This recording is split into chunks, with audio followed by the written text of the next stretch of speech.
Not yet, because I need someone to talk into the mic.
Good morning, buenos dias, and welcome to Spring 2024.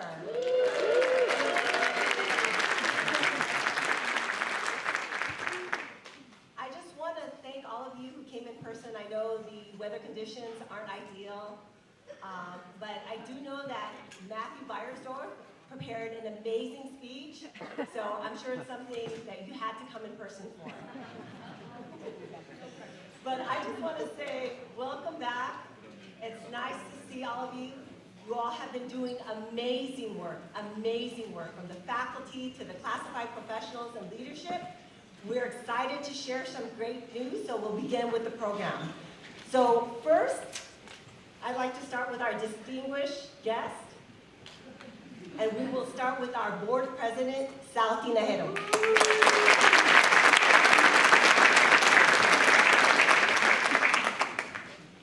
Good morning. Well, first of all, thank you for having me here. A little story about myself. I am a product of a community college. I went through school always thinking I wasn't smart. People always were able to get information faster than I could. So I thought, here's what I'm going to do. I'm going to enroll in a summer class, because if I enroll in a summer class, then I can kind of gauge what college is going to be about. So I go to my first day of summer school. I wore a shirt and a tie, because I thought that's what everybody wore in college. I show up, everybody's wearing shirts and sandals. I'm like, okay, this is different. All right, I'm just going to say that I have a job interview after this. Right? So the assignment was really simple. The professor said, okay, this is a real simple assignment. All you have to do is read this article and write about it. So we had those little blue books. I don't know if you still have them today, but we had a blue book. So I wrote my blue book. I was all excited. I walked over to the professor's desk, put my blue book down, and I was like, yeah. I couldn't wait for the next day. I couldn't wait to see what my first college grade was going to be. So the next day I show up, the Rocky music is playing in my head. Dun dun dun dun dun dun dun dun dun dun dun dun. I sit down, everybody's getting their blue books back. I go, oh, that guy got an A, that kid got an A, that kid got a B. I get my blue book, I open it up, and it says, C. My writing is so bad I can't even get an F. And people are asking me, what grade did you get? I'm like, a C. I wasn't going to talk about the me part. But I waited for everyone to leave the room, embarrassed. Once again, my brain is telling me, why did you even do this? You should just join the military. This isn't for you. You've been trying and you're not that good at this. So I walk over to her, I show her my blue book. I said, hi, my name is Sal. You said you wanted to see me. She opens it up, and in a nervous way, she says, how long have you been in the United States? And I was like, my whole life. And she says, oh, because you write like a student who just got here from another country. The Rocky music, it was like dun dun dun dun dun. After talking to her, like go. Once again, what I felt about myself was becoming reality. It was being affirmed. And so I almost didn't come back for the fall, and thank God for my cousin who said, no, you haven't tried college, you gotta go. And And so I did it. And that's when I found one of my angels, Michael Legal. He said, hey, I want you to join the speech team. I said, do you have to write a lot? He says, yeah. I said, I'm not good at writing. He goes, I'll teach you. He didn't get paid extra. He just saw something in me and wanted to help. Because of him, I became a 3-time national champion. Because of him, I had a pathway to a university. I tell you this story.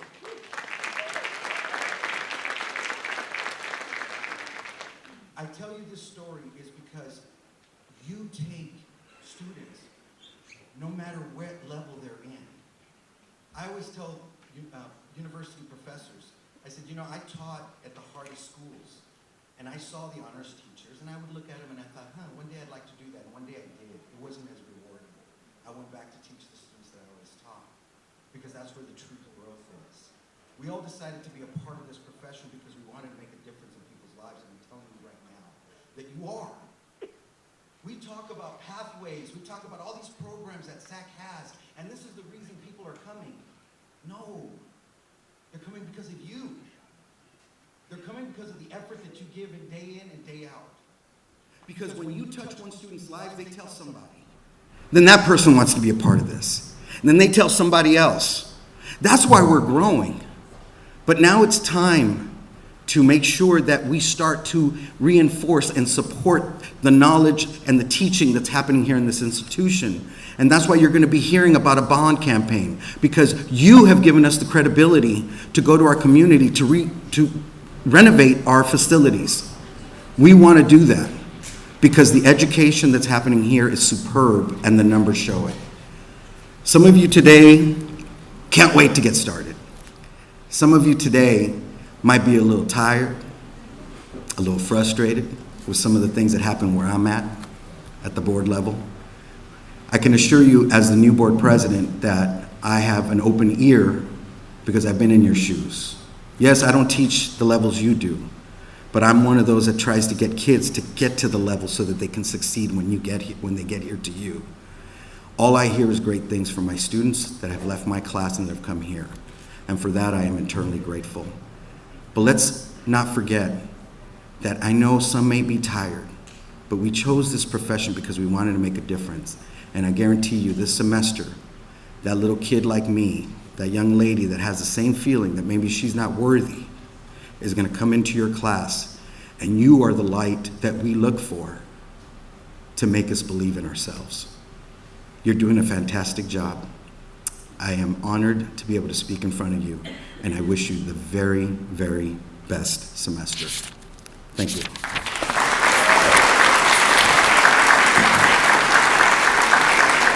And I'd like to introduce our next speaker. He's from Farsit, Mr. Matthew Beiersdorf.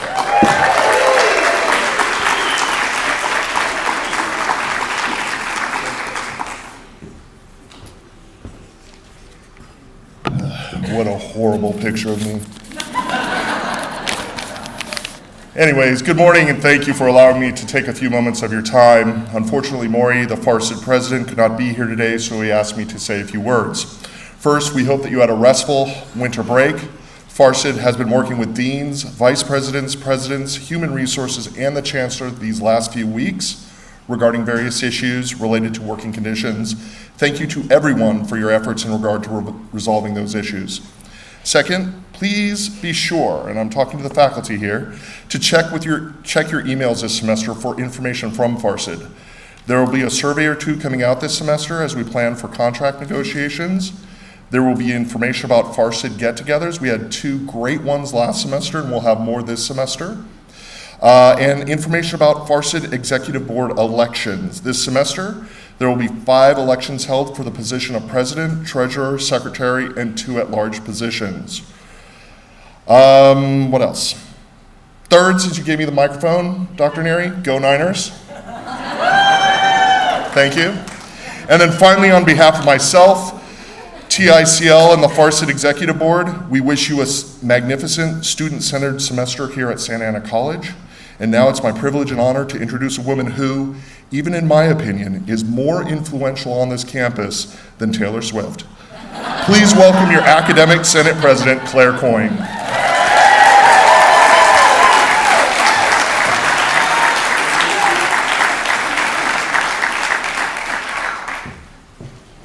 Taylor Swift. I know. He knows how much I don't like Taylor Swift. That's why he said that. And I will say that I do have better fashion sense than she does. I don't think she has puffin boots, okay? Wow. Well, first off, I'd like to acknowledge that we are on the ancestral, traditional, and unceded lands of the Tongva and Akashaman peoples. Let's remember to pay our respects to the indigenous land caretakers, past, present, and emerging. It was a very busy and full fall semester. Many thanks to all those who served on work groups, task force, committees. The work of participatory governance never ends, right? So there's always opportunities for you to serve our college and the conversations that we need to have with our administrators and our classified professionals. So be on the lookout for more opportunities from me to serve in those capacities. I also want to thank those who are dues-paying members of the Senate. Your contributions, $50 a year, have afforded us the opportunity to make a $1,000 donation to the Thrive Center. We'll also be having 2 scholarships, one for credit and non-credit through the SAC Foundation. And lastly, we made a $500 donation to Coach Anthony White's Children's Educational Fund. So yes, great work. And if you'd like to be a part of that work, our Vice President of Community Operations, Dr. Marari Weber, is out in the foyer at our Senate table, and she has some more information for you in terms of how you can get involved with being a dues-paying member of the Senate. So we are looking forward to all the work that's ahead this spring with our educational master plan work, with dual enrollment, with guided pathways, and again, the opportunities for you all to be involved. It's an honor and a privilege to serve as your Senate President, and I hope and wish you all a very wonderful spring semester. Thank you. Now it's my honor to bring up Mr. Tyler Johnson. I don't have anything cool to say.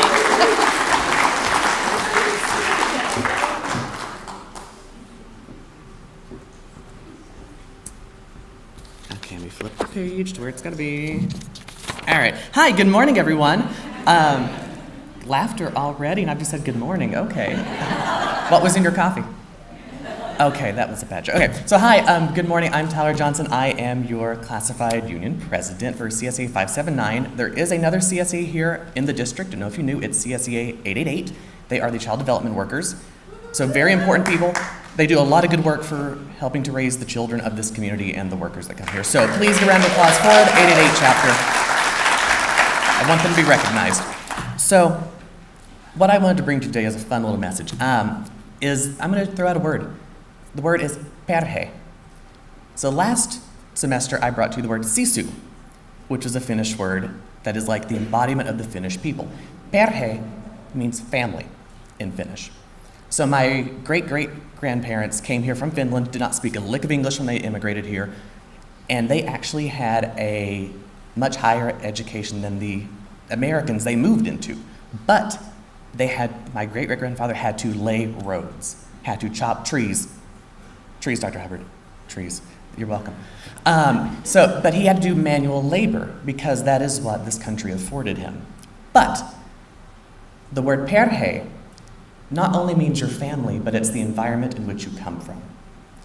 Finnish people take great pride in living with nature, with the environment, and educating their family. They have the best education system in the world.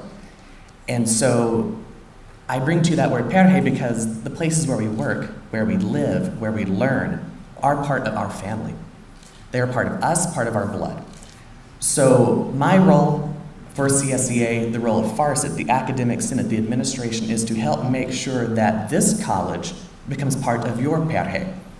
It is your blood, your life, because we're going to take it with us. When we leave here, what work we did here at Santa Ana College is part of us.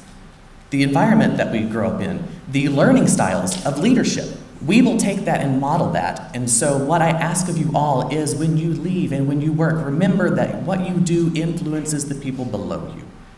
and it also influences the people above you. Because we are one big perje here. Can we say perje? It's got the rolling R, like in Spanish. All right, thank you. It was a little meandering speech, but hey, you got the point. Okay, so with that, I'm done. And see, it's not as good as previous semesters, I know. But I am supposed to introduce ASG President Raven Cantaron, but she unfortunately is ill and cannot be here. So on behalf of ASG, because I'm now ASG, welcome to the spring semester, everyone. We're happy to learn. We're happy to be here. But no, for our students, thank you for being here. This is part of your education, part of your growth, part of your development, and I hope you get the best while you're here. If not, go talk to administration. So with that, I would like to reintroduce Dr. Annabelle Neri, our amazing president. I guess you're amazing president because I'm at SCC now.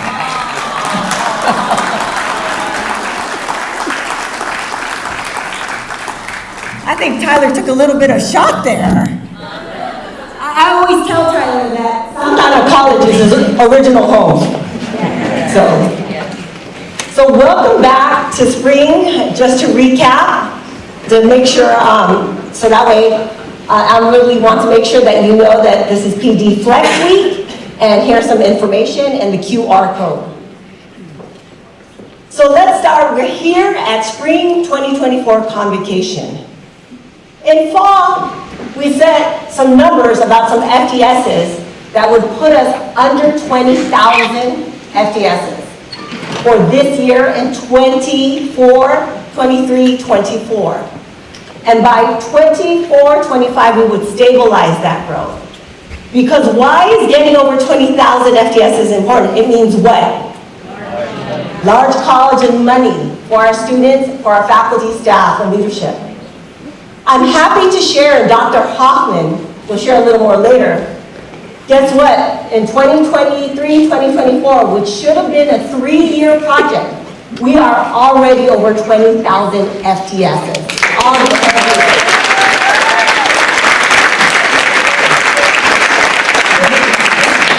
I've never seen such unprecedented growth. I bet it's historical in the system of now 116 community colleges. Last time, and the only time Santa Ana College was over 20,000 FTSs was in 1718. 1718. Before my arrival, there was multiple early retirements.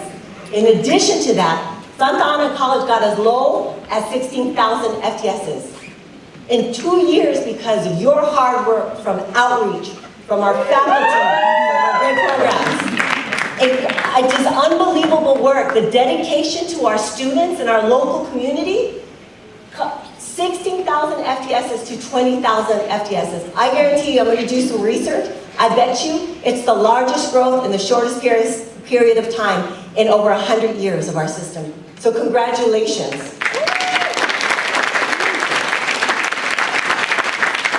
But again, I always say this, it's not popular, especially amongst my peers. Growing is the easy part. Even though other districts are not growing, even though they're growing slowly, our real work is getting our students to stay and complete and fulfill their goals and change their lives and their families' lives exponentially.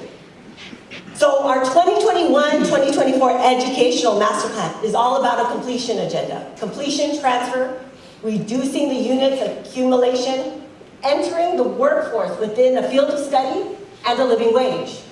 And then most importantly, equity runs and cuts through the center of that because we are responsible for closing those equity gaps, reallocating the resources so that students who were not otherwise identified as college-bound will be college-bound, will be college-ready because we accept the top 100%.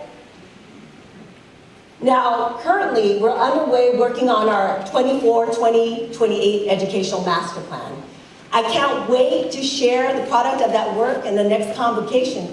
But in the meantime, I'd like to thank all the members who participated in the listening sessions and who are part of the work group. If you're part of the work group, could you please stand up so we can applaud you?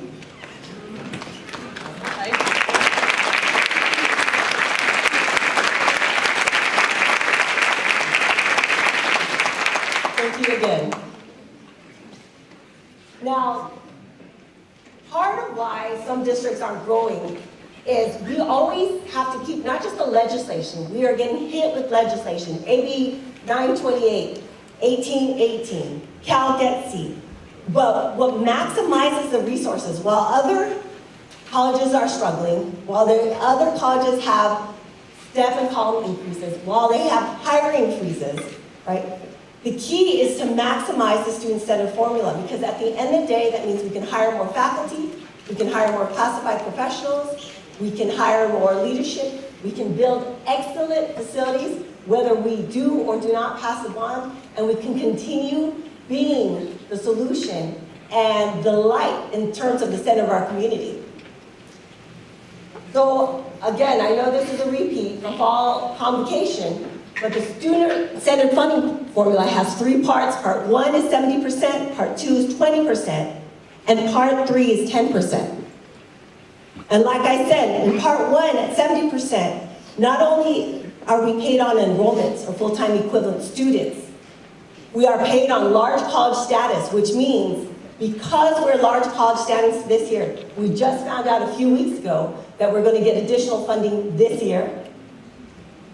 In addition to that, we are going to be submitting a second center application. Let's see, here's a quiz. Do we already have a center? Yes. What's the center? Centennial Education Center. Centennial Education Center, where they do amazing work, by the way, and hopefully we'll be passing a bond or reallocating resources so they get a brand new facility.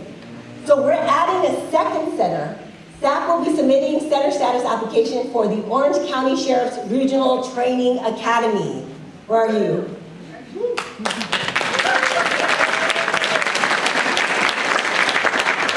Our academies are one of our largest programs. They've been serving over 1,000 FDSs, which is what it takes to get center status, but they've been relying heavily on grant dollars. If we get center status for that training center, it now includes another $1.2 million. Now, again, enrollments is the easy part. It's getting our students to stay and complete. And a lot of our students are low income, first generation, which is why there's an allocation for supplemental, which is Pell, Promise, and 8540 students.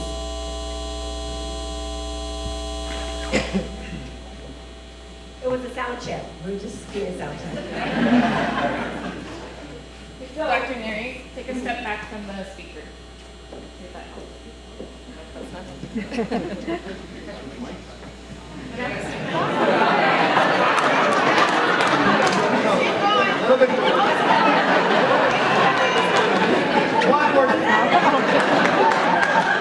I figured the running man might break it up. I have some other ones too, but we won't do it. So, part of getting more Pell or students to complete Pell and Promise is to incentivize the behavior we want. So Cash for Credit is back for spring. So again, making So we know Cash for Credit students enroll more units, complete more units, are on a faster pace, and have comparable GPAs to the not for Cash for Credit student. But we did something different in fall. What we did is, in order to qualify for Cash for Credit, they would have had to submit a federal financial aid application or a DREAM Act application to try to increase those numbers. If they didn't qualify for those, then they could be eligible for Cash for Credit. And Pell, the reason we want them to apply for Pell, they're eligible for over $7,000. And you can see, based on fall convocation, that our Pell numbers are low. And at our peak, we were at just under 4,500. So right now, the financial aid office and student services is calling students who started a federal financial aid application or who started a DREAM Act application to get them to complete. And last time I saw the numbers, they increased the applicants completed or applications completed by a little over 20%. Now in the Promise Grant, they're doing great work there too. We're over 12,305 students who submitted Promise Grants, which means they have free tuition. but our original numbers are 15,500. So again, we have work there to do. And lastly, this is the most important. This is a significant drop in our undocumented students, our AB5 score. At our peak in 17-18, we served nearly 2,000. For this year, we're estimated to serve over 1,000. Our undocumented students have a home at Santa Ana College. As I shared in my first original convocation speech, my parents were both undocumented, and thanks to legislation, we're able to find a pathway for naturalized citizenship. We owe it to provide resources to our undocumented students to bring them back and make sure they know that they have a place and home at Santa Ana College.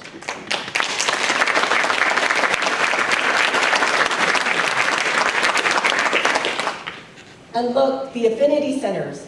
The affinity centers will help us close some of these equity gaps. I'm happy to announce that the Asian Pacific Student Program has a counselor, a full-time student services coordinator, along with a permanent space.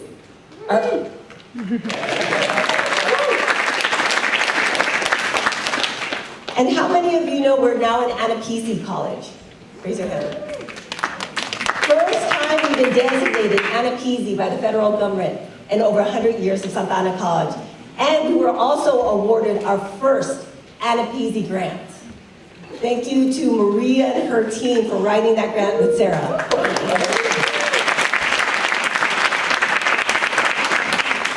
So undocumented scholars, counselor, full-time student services coordinator, and a permanent space.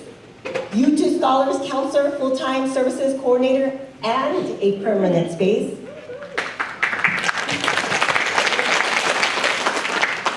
And have you noticed the beautiful new logo? Our LGBTQIA students and the faculty and staff who have worked hard on the work group have designed the SAC Pride logo, have now a permanent space on the website.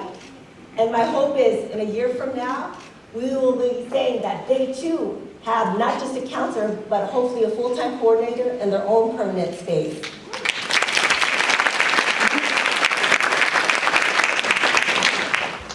And lastly, as part of the student-centered funding formula, is our Rising Scholars and Project Rise for our formerly or currently incarcerated or system impacted. Hopefully in the next year, we're going to be launching an aggressive program to help our formerly currently incarcerated or system impacted and juvenile students. Because as we heard Dr. Carter share his story, we did some research with Dr. Martinez. I better stay away from the things again, right? And then Amberly says I can't go on the carpet. We have a slight leak and I may be singing in the rain. So we don't. But my point is, if we provide an associate's degree or higher to a system-impacted, formerly or currently incarcerated individual, there's over a 90% chance that they will never return to prison. And we owe that to our students.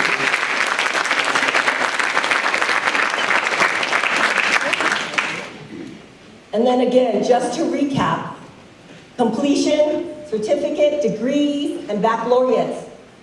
You know, I don't think people realize what advanced education does. But here in Orange County, when they complete a certificate, they have an annual earnings income of $14,000. When they complete an associate's, an annual earnings increase of about $20,000. But when they complete a bachelor's, let's see if you remember, how much could they increase their earning income potential? 40,000, 30 to 40,000. And to that note, that's why we push our students, that's why you change lives every day.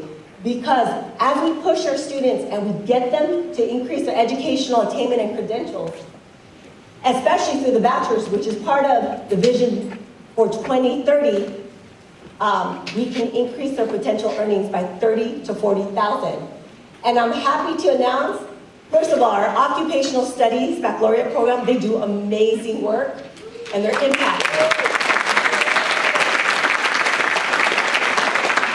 And I don't know if Dawn's in the audience, but let me tell you, her and the faculty did an amazing job on their accreditation. And that's why we have an outstanding baccalaureate program in occupational studies. Next, I'm happy to announce that it went to the Board of Governors and we got a second baccalaureate, paralegal studies.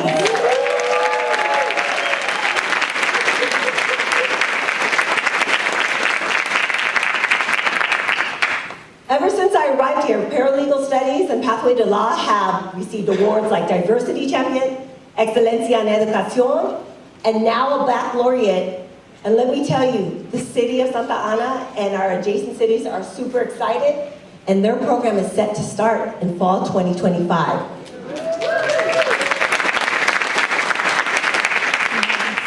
And lastly, the Dr. Roper and the automotive faculty. It's an incredible application to submit for a baccalaureate. Submitted for cycle 4, and I'm not sure if you know about automotive technology. Okay, Matt's giving me the signal. But automotive technology is actually one of the fast-track baccalaureates. There's about 5 or 6. So they have a faster approval process than other baccalaureates who are not part of that. So we look forward to what they're going to accomplish in automotive technology. I personally think it's the best automotive technology program in the nation that I have ever seen. So congratulations to you.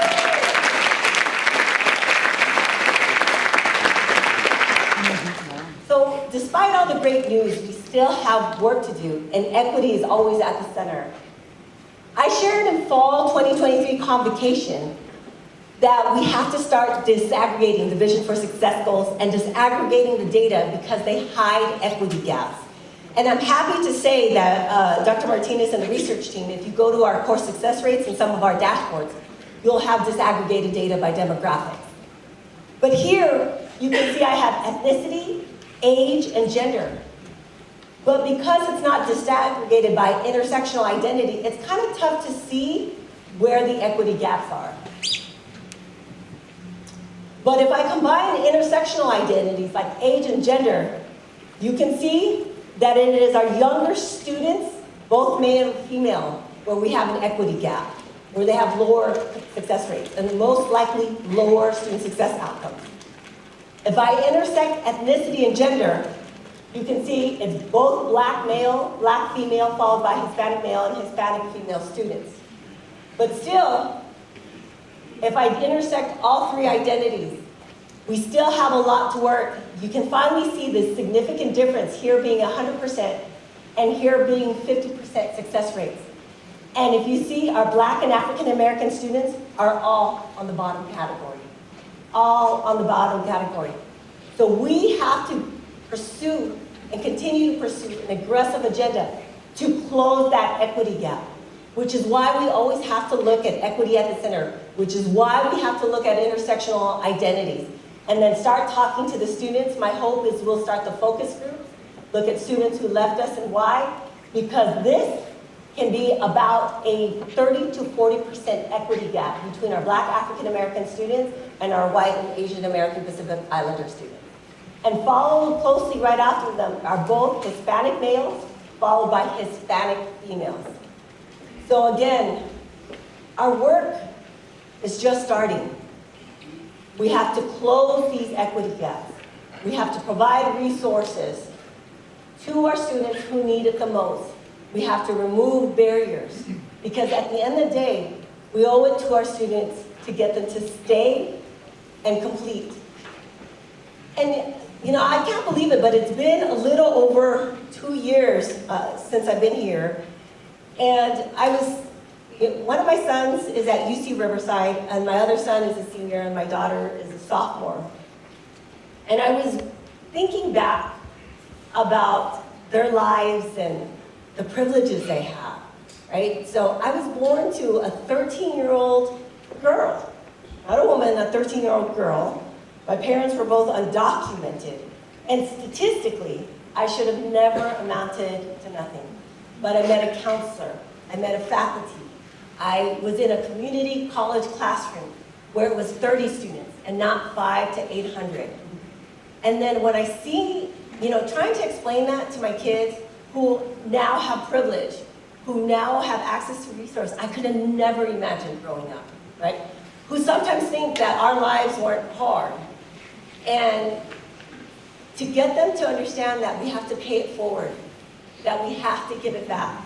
We have to put those resources back into, other potential students who did not think they were going to go to college, who did not think they were going to finish higher education. And hopefully one day, and I'm sure it happens to you already, they're going to come back because you remembered their name. They're going to come back and thank you because you told them they could do it. They're going to come back and say, guess what? I'm a president, I'm a professor, I'm a nurse, I'm a firefighter, all because you changed their lives. Whether it was a smile, whether it was a message, whether it was gentle nudging. That is what all of you do.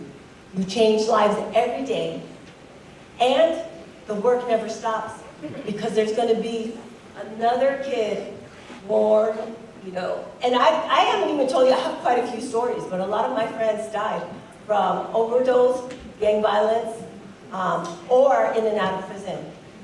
I finally looked at my husband, and we, out of hundreds of friends, guess how many of us made it into higher education? Hundreds of friends, yes. Two couples, me and my husband, and one other couple. The truth is, most of my best friends growing up have already died. But my point is, there's so much more work, whether it's system-impacted, undocumented, foster youth, and watching you do your work every day.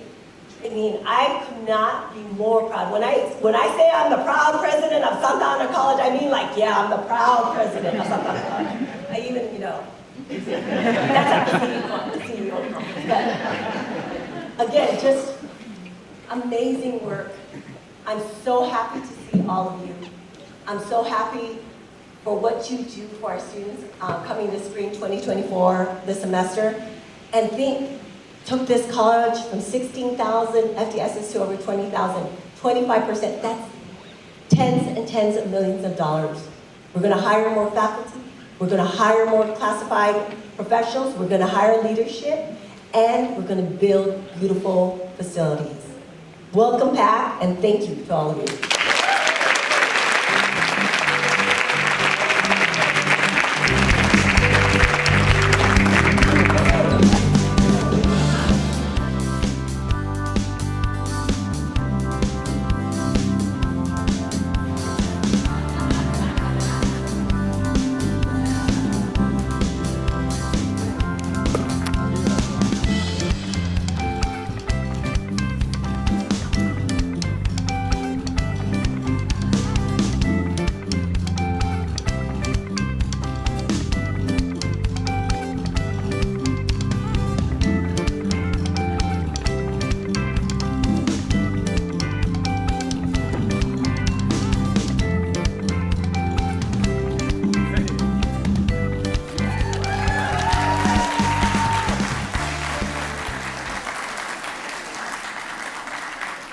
And as you know, in spring, the next lineup is the vice presidents. So I get a break, and we're going to start off with the vice president of academic affairs. He wanted rose petals, but we said no. We said it's a video. Our incredible Dr. Jeff Lamb.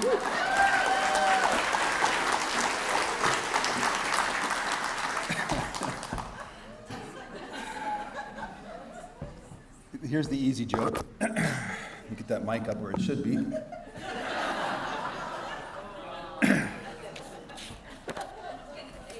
So glad to have the opportunity to be here today to give you a few updates on what's happening in academic affairs. I think I control this way. A couple of updates. Here's, of course, a nice photo of our mariachi band playing just a little bit ago. First updates are around our new faculty. We're so glad to have a new cadre of full-time and full-time temporary faculty coming into our ranks in a lot of different divisions across campus, many disciplines. First, I think I want to take a quick moment and thank all the faculty and the administrators who are on the hiring committees that work so diligently to bring these folks to us. Second, I'd like if your name is up on this list, please stand. We'd love to recognize you and welcome you to Santa Ana College.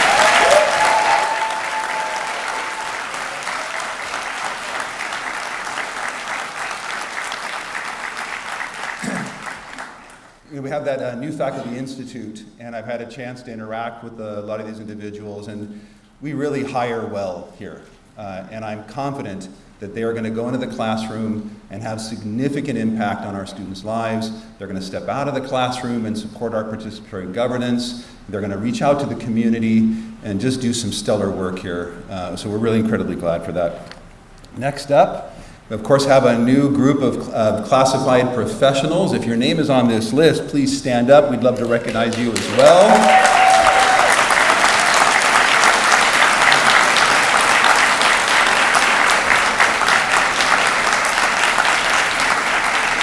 We could not do our work. We could not do our work without the support and the input and the guidance of these individuals. So we're really glad for them being here. Also along the way, we had a chance to hire a few administrators to support the work you all do. If your name is on this list, please stand up and we'd love to recognize you.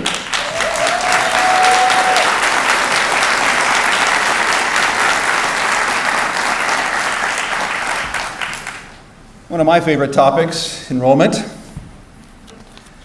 So we are seeing a significant uptick in enrollments. You can see there's that 17-18 high that Dr. Neri was talking about. And the last numbers there are 22-23. And so this year's numbers continue on the same trend of this positive growth. If you look, I kind of broke this out by the different divisions. Basically, all boats are rising here. All tides are rising. The enrollments are up in virtually every division across campus, which means that everybody's engaged in creating opportunities for our students to take the courses they need to complete their educational goals. So right now, if you look, our target is about 14,415 FTS. Moment in time comparison last year and this year, we're up about 7%. But we do anticipate getting to about 14,500 FTS, which would be 6.5% growth. And that's done obviously through the great work of the department chairs, our academic deans, the faculty and staff, administrators, marketing. It's just really a collective effort. So here's where we anticipate landing and where we're headed next year, right? So we're going to continue. And I think part of the big question is, so how are we going to make this happen? What are the strategies? I've got Jason Park, the Vice President of Student Academic Affairs at SCC here. Don't look at this slide. These are Santa Ana College copywritten growth strategies. So no pictures at all. Cool. Thank you, Lillian. So we are going to continue to lean in to support our career technical education programs. And I think it's through the significant relationships with our business partners, with our community, our industry partners, that we are going to continue to grow and expand in significant ways that are helping our students get the jobs that they need as quickly as possible to help their families to make that living wage and elevate our community. Of course, dual enrollment. There's been a change in leadership at SAUSD. Super excited about their approach, thinking really about pathways and the connections between their coursework, our coursework, and then where students can go. So we're going to see some continued efforts in dual enrollment. We're really looking for the support of that work group. That's that faculty, staff, administrative team, both from SAUSD and Santa Ana College, along with our charters in Garden Grove as well, to really guide us and ensure that we build a dual enrollment program that serves students' needs, but also takes, of course, our pathways and our ways of thinking into mind as well. Our online programs, obviously the pandemic pushed us all into this space where we're doing probably about 50%, 45% online, 55 or so, maybe almost 58% face-to-face. This trend is going to continue. Online enrollments are continuing to be strong in all formats, short-term and long-term, the hybrid. It doesn't matter. Our students really appreciate the flexibility that course offering brings to them. Our job, of course, is to ensure that we can maintain quality and rigor and that our students are successful in those programs, not only in the class they're taking, but in subsequent classes, right? There's already been a significant amount of work in our non-credit to credit pathways. This year, Dr. Kennedy and I and his team are going to maximize that. We recognize that the growth in non-credit, you saw that it literally doubled, means that we have a lot of students who are incredibly interested in attaining and kind of moving forward, meeting a particular educational goal, developing a skill. And I think in the credit program, we owe it to them to say, we got you on the next step, right? Where are you headed? We got you. And that's a baked-in group of about 30,000 students, Dr. Kennedy, 35, who are already Santa Ana College students, right? We need to maximize that and shepherd them in, bring them into our credit programs. So we're going to look on doing a lot of mapping to ensure that there is a pathway wherever it's possible from non-credit to credit. And we really want to make that a seamless transition. So we'll be partnering with student services and the faculty and staff in both areas to really make this stream a reality. Dr. Neri already highlighted our bachelor's degree programs. We are not stopping. Thanks to the great work that Dr. Sergeyeva led, creating a kind of a seamless process for us to really apply for these programs. Our model has been incredibly successful. We better be careful what we ask for. We're going to keep getting it. But I'm anticipating that we'll probably see, and I'm hearing rumors and rumblings that maybe in a modern policing degree is a bachelor's program, maybe something in welding. I mean, the sky's the limit. Fire science is thinking about it. So, we need to, this is a significant opportunity to support access, people getting good jobs and supporting our community. So the bachelor's degree program is going to be significant.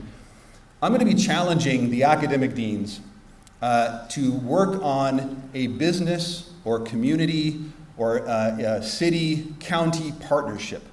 I'm going to be challenging them to reach out to through their networks, and I want them to be building new partners, new relationships. I've had some real epiphanies in my role around every company around us is an ecosystem.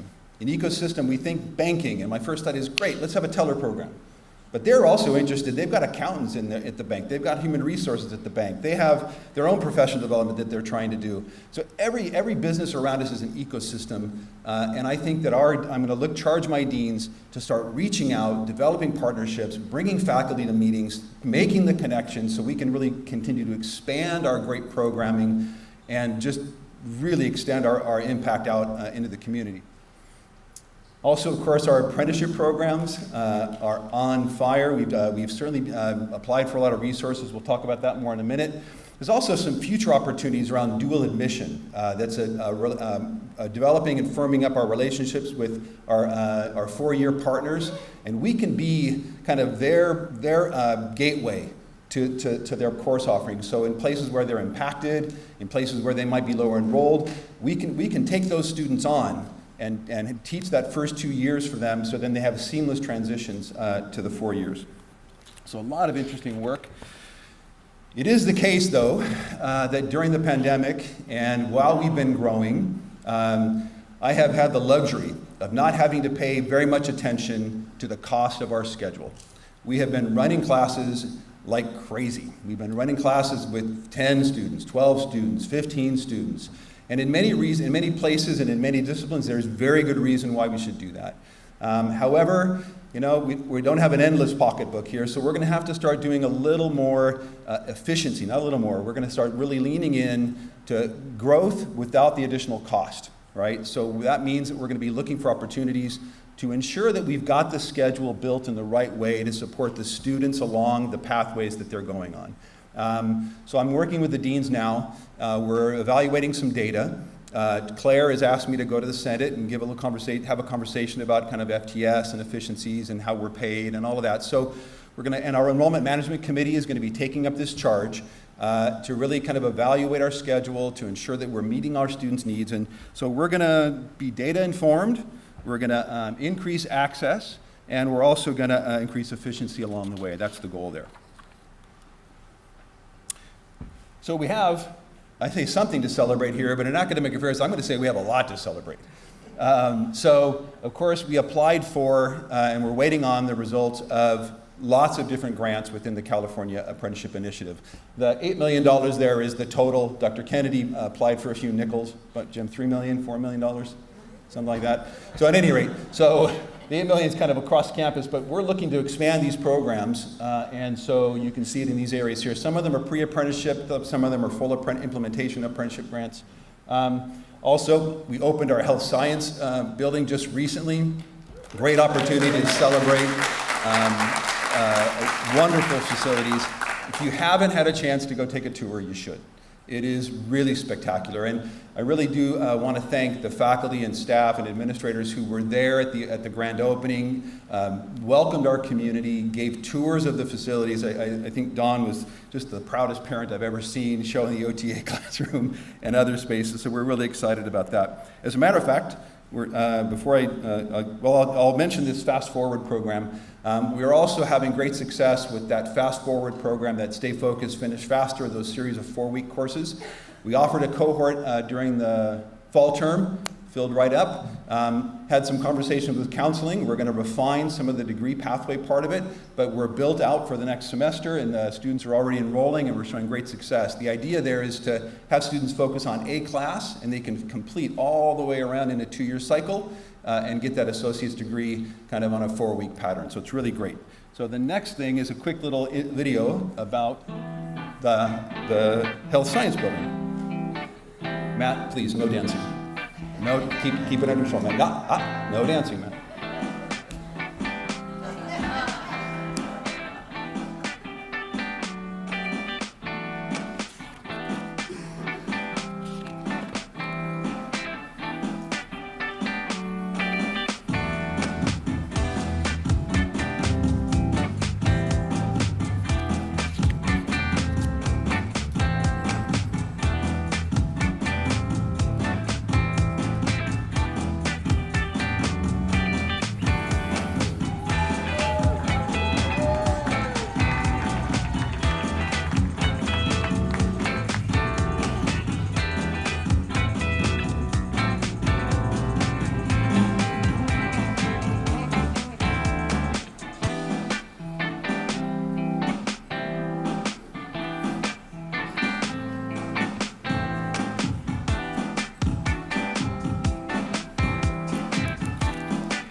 All right, big applause for that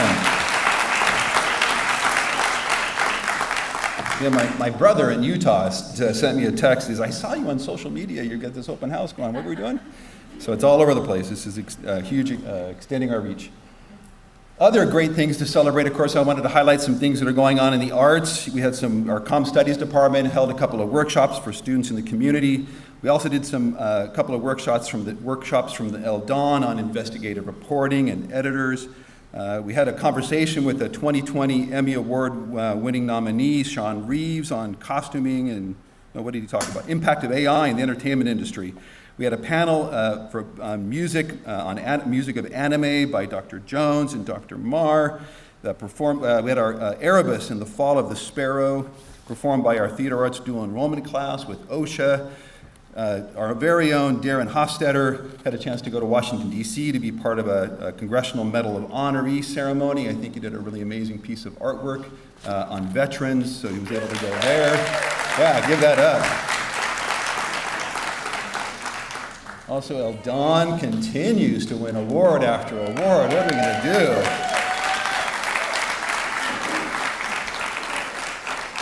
And if you haven't taken a moment to watch our athletics programs, are just on fire. Great work. The baseball team, 2023 baseball state champions. Amazing work. The football team was the 2023 Southern California Bowl championship. I'm not sure, who did they win against? I'm trying to remember, which college did they play against and win? I think, oh, that's right, College of the Desert. We just, 56 to 48. I can't, God, that must be embarrassing. If you ever worked at the College of the Desert, you just, it's gotta be terrible for you. At any rate, sorry about that.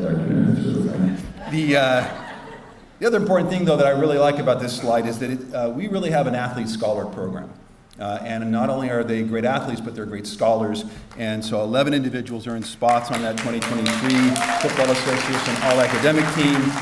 The same thing happened over in women's basketball. We had 3 students as a part of that academic honoree program. Our men's soccer did a great job, qualified for regional playoffs. Men's wrestling also placed 8th in their category. Actually had a gentleman, Joseph Nava, finished 8th in his category. Did you know that we added a women's wrestling program at Santa Ana College? Yes, we did.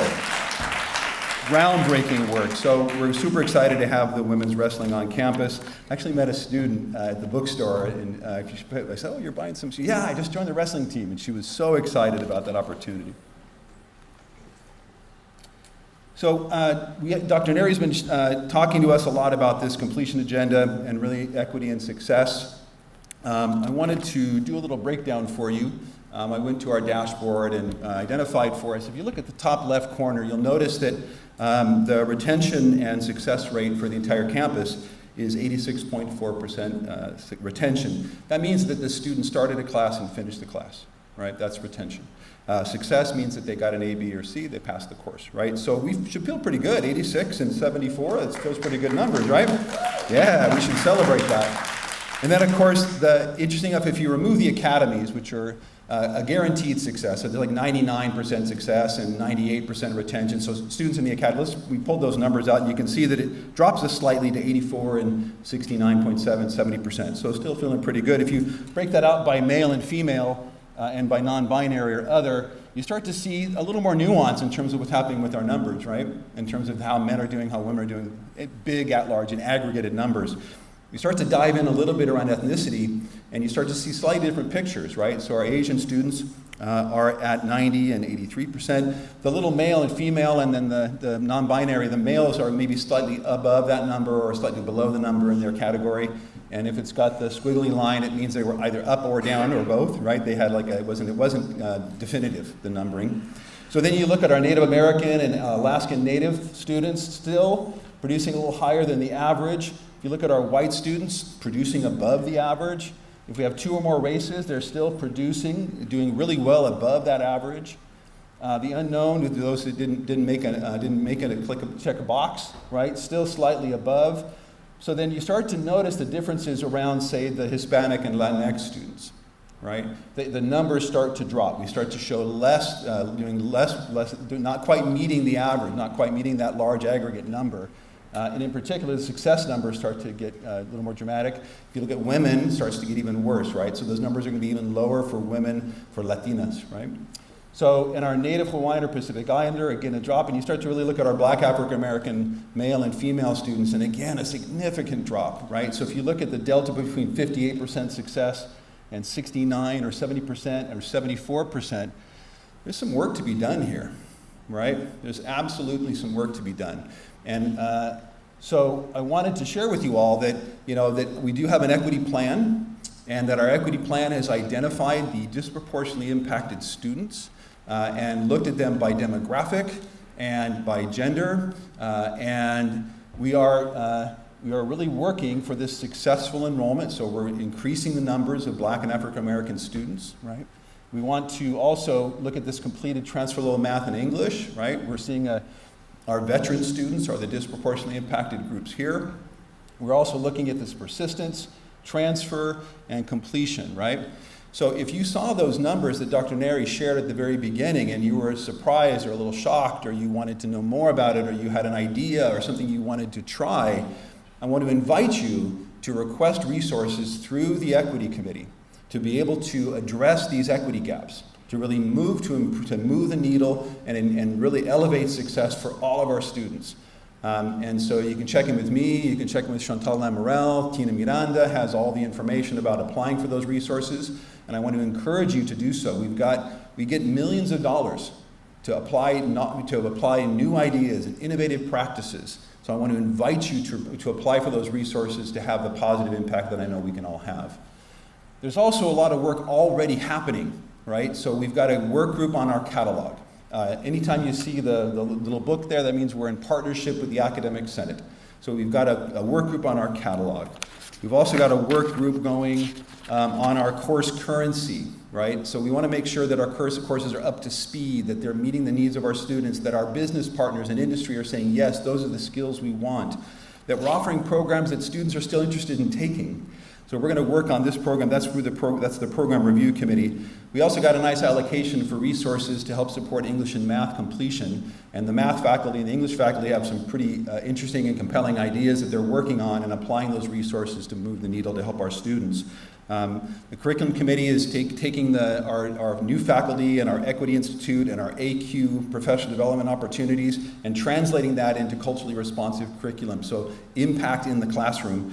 I mentioned the non-credit to credit pathways. Dr. Butler is leading a team to help us really refine and build out our program maps using our CurricuNet meta system. Oh, going the wrong way, Jeff. There we go. I mentioned our apprenticeship programs. I mentioned the BDP. Something that I am really excited about is we're developing a work group on inmate education. We are already in the system through our non-credit programs, but I think we owe it to those students, those individuals, to offer credit courses in the jails. I've already had a tour of the Santa Ana Jail. I'm up next going to the Orange County Rehabilitation Center. I'm going to develop a work group. We've got a team in place. That's academic affairs, student services, faculty, staff, administrators, some great champions. We're going to leverage our Project Rise work, and we're going to go into the jails and offer classes and help our students be successful, use their time wisely, and come out, if in a perfect world, we're coming out with certificates and degrees. Super excited about that. Dr. Neri mentioned center status. And then we've got some great resources that have come to us through the state to really maximize the pathways in OER and ZTC. Why are we having our students pay hundreds and hundreds of dollars to publishing companies when we can develop our own textbooks internally and provide free access to those textbooks to our students? It doesn't make any sense. Let's remove that barrier, right? There's also some good work happening on that AB 928. We've all heard about CalGETC. So there's a little bit of concern about it, but our college is looking at it as an opportunity to maximize growth for our students. There's been some interesting changes in ethnic studies, and our faculty are responding to that meaningfully. We've got a couple of leading from the middle teams here that are working right now, one on equity in our hiring and equity in our hiring policies and practices, and another one working on equity in math. No other college in the state has 2 LFM teams. It's amazing. No other college has one that's led by our classified professionals. We're doing great work. So much going on. We're exhausted already. I think I'm tired. Well, that's it for me. I have the opportunity to introduce our next Vice President, our Vice President of Student Services, Dr. Benithia Hubbard.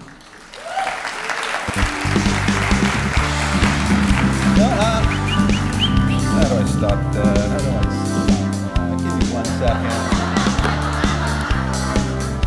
Matt, do you remember back in the day they had those Dos Equis commercials where they had the most interesting man alive? Remember those commercials? It's so weird, I got a text just a bit ago from the agency that actually created that and developed it. And they told me that they're coming up with a new one, and it's the most interesting Vice President of Student Services award. And that Dr. Hubbard actually won that award. Can you believe it? It's amazing, yeah.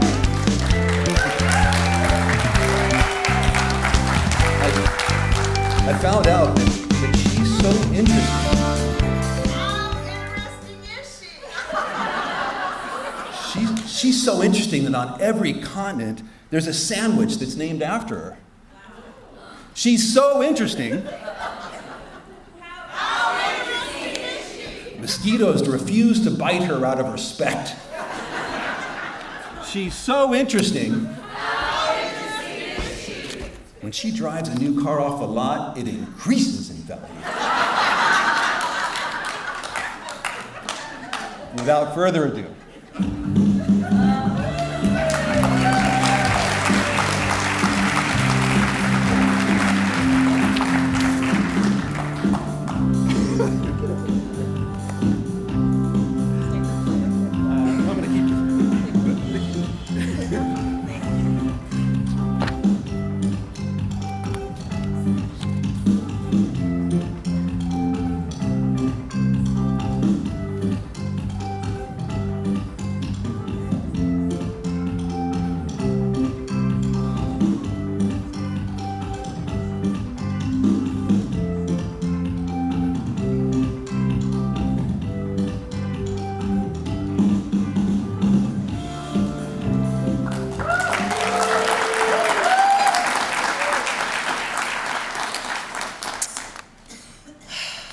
I have no words, no comments, but what does come to mind was something my mother told me.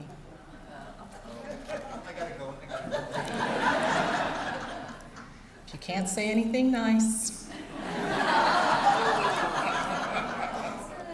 don't say anything at all. So I'm going to move our program along. Of course, we have lots of student service ideas, initiatives, projects, activities, events, and we require new teammates. So we too, in student services, have grown our amazing team of faculty, classified, and administrators. And so I'd like for our new faculty and student services to please stand if your beautiful faces are on the screen here.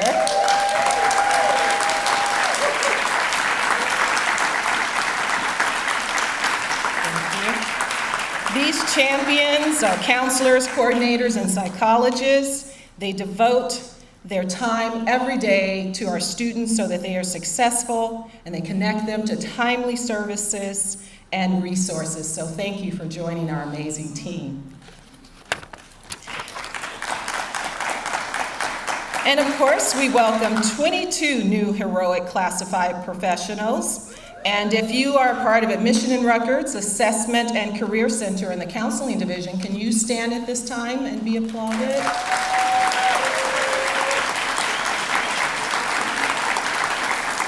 Our classified team contributes to the success of our students in all phases and services of the student's experience.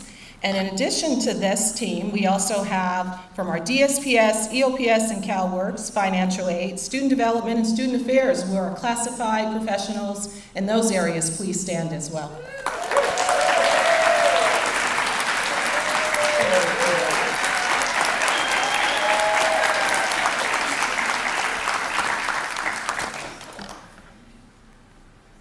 And yes, we hired 6 amazing administrators who will provide institutional leadership and innovation in the areas of responsibility of admission and records, student development, student affairs, DSPS, and international student program. Can you please stand at this time?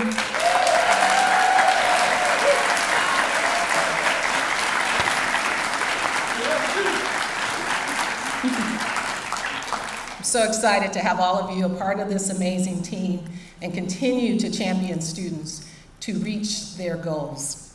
So at Admission and Records, we've embraced innovation in many areas in this department, and here are a few of the following changes. Under the leadership of our new dean, Mark Diasis, Admission and Record established and introduced a campus-wide newsletter with timely information to feature our A&R staff, procedural changes, timelines, and revised forms. I'm really excited about this new newsletter that's gone out. How about you? I believe many of you saw it in October. And you'll continue to see that occasionally. There should be another one coming out this spring as well.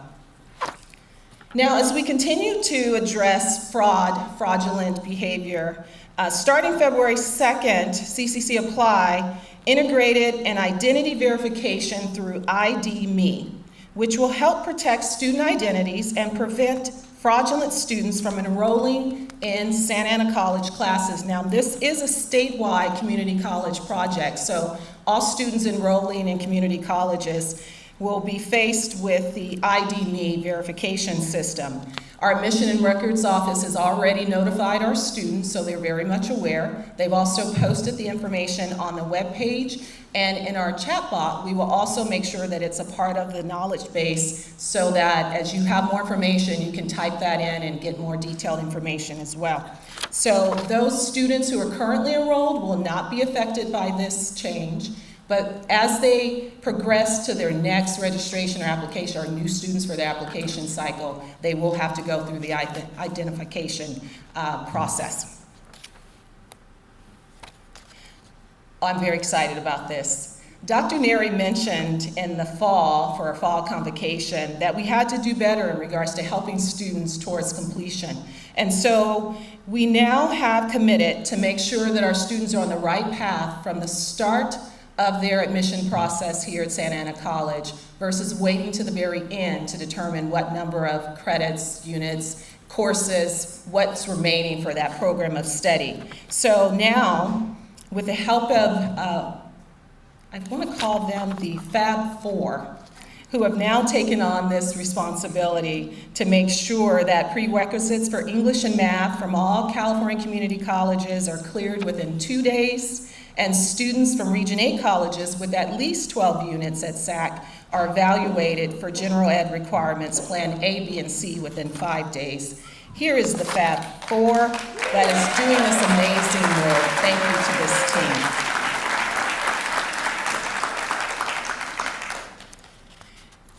And we are rebranding student conduct. We're rebranding student conduct because sometimes students transition to our campus, whether it's from K-12 or from another community college or a four-year institution, and there are a number of distractions that occur. We want to make sure they're on the right path towards success. And that right path starts with an awareness of what's expected of them to be in good standing here at Santa Ana College. And so we have rebranded it to Student Conduct will now be Student Advocacy and Accountability.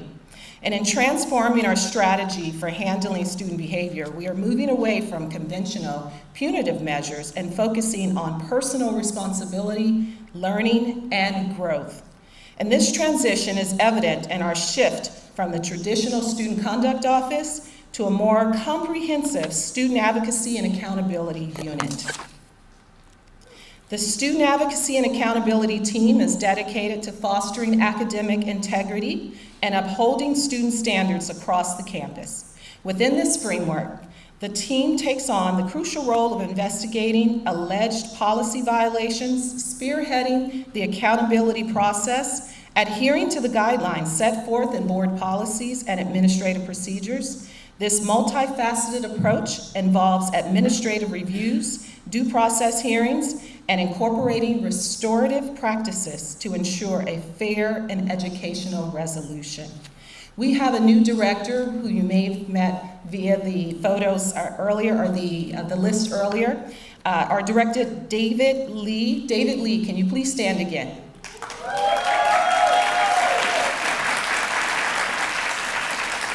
Well, David will serve as your primary contact for all matters pertaining to student accountability and standards of student conduct. So, David, you can't hide now.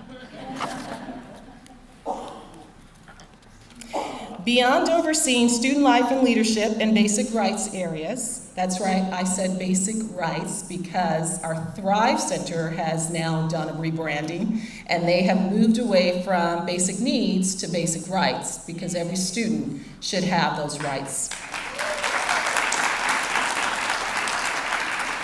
Our Dean, Jennifer De La Rosa, is your dedicated subject matter expert in various critical issues. This includes sexual harassment, stalking, dating, and domestic violence, discrimination, harassment, and retaliation based on protected characteristics. She is also the point person for student referrals for the care team and handles the non-grade grievances. Is Jennifer in the room? If you could please stand as well. Thank you. And coming soon, we are thrilled to announce our commitment to enhance campus involvement in student advocacy and accountability. To achieve this, we will be introducing a dynamic student leadership program in the upcoming fall semester, and there will be additional work to come. I'd like to introduce this small but mighty team who will be taking the leadership in this role.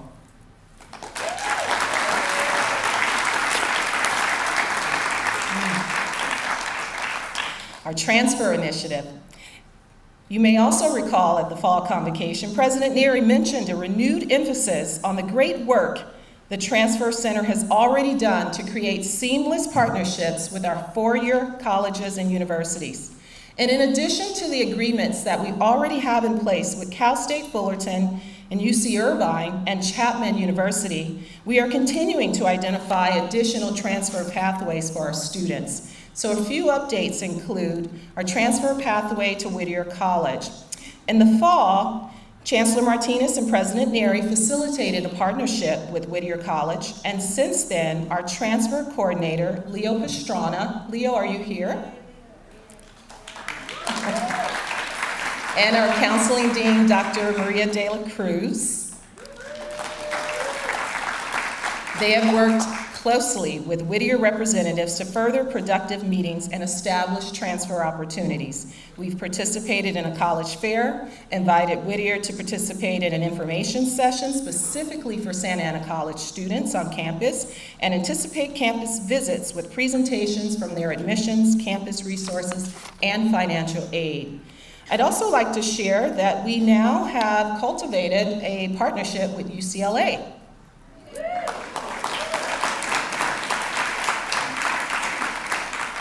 Thanks to President Neri and Chancellor Martinez for spearheading this initiative, we have now a signed MOU agreement. We are continuing to meet with UCLA partners to determine the best approach to move this MOU forward. And the goal is to increase the number of transfer students with particular emphasis on increasing transfer rates for our first generation, low income, and historically underrepresented students. So stay tuned for more information on this partnership. And recently, our newest transfer partnership is with Arizona State University. We don't stop. We continue to find pathways for our students to transfer on to four-year universities. This will provide a guaranteed admission for SAC students. We recently learned in our meeting with them that from fall 2018 to fall 2022, 264 of our students had transferred from Santa Ana College to Arizona State University. So it just only inspired us even more to cultivate this partnership with them. So we continue to look for seamless transfer pathways for our students, so stay tuned for more in this area. But I would like to give you a few updates in regards to our transfer commitments. We have provided stipends to students who recently attended UC Irvine's application events in the fall of 2023. We're in the process and very near, we should be announcing that soon, hiring a full-time transfer counseling assistant, and soon we will hire a full-time transfer counselor.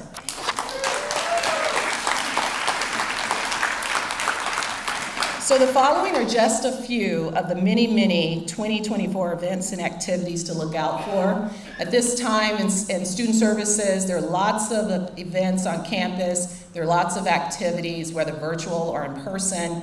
We also like to emphasize community in community college, and we want to make sure that we're there to support our students. So this week will be deemed VIP week, as we will continue advisement and information for our students.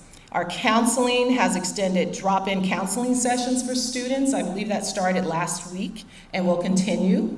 Our Mission and Rutgers, it will host enrollment booths. And at this time, they will be assisting students with course ads, application-related matters, and next week, weather permitting, because they had planned to be out this week as well, they will move outside to further assist students as we maximize class enrollments, another partnership with Academic Affairs.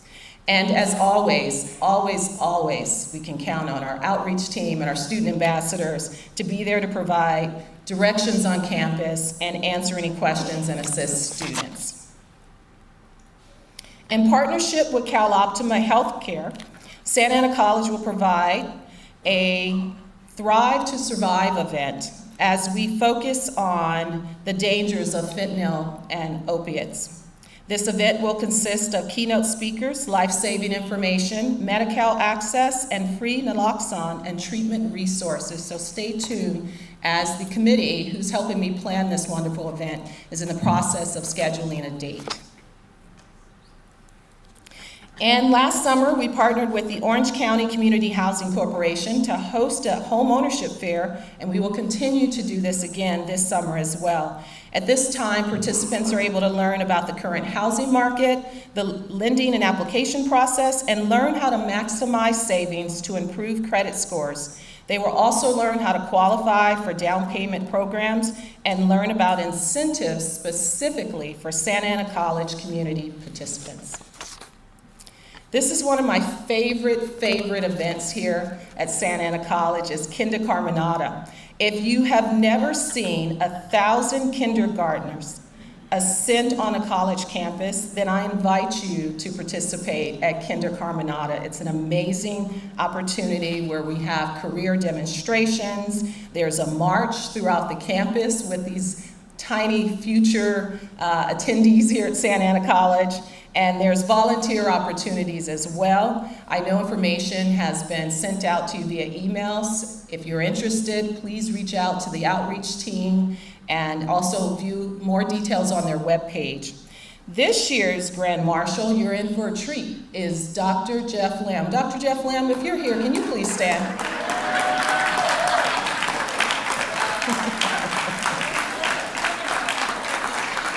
Oh, you don't want to miss this opportunity to see Dr. Lamb compete in a dance-off with Cal State Fullerton's Tuffy the Titan and UC Irvine's Peter the Anteater. He had no idea what he signed up for. You're welcome. And if you can't not vision what that looks like, just picture a chicken dancing with an elephant and shimmying with an anteater. Should be really fun. And that's right, Black History Month is here. And we are thrilled to celebrate, honor, and learn more about our amazing Black and African American history and culture. You can access the details via the QR code on the screen. And now for our next presenter. I promise to be kind. Our next presenter has been here for over close to 19 years, dedicating his time and service here at Santa Ana College. And if you saw the Barbie movie, he could be one of the Ken dolls in there. I'm going to let you decide which one. None other than Dr. Bart Hoffman.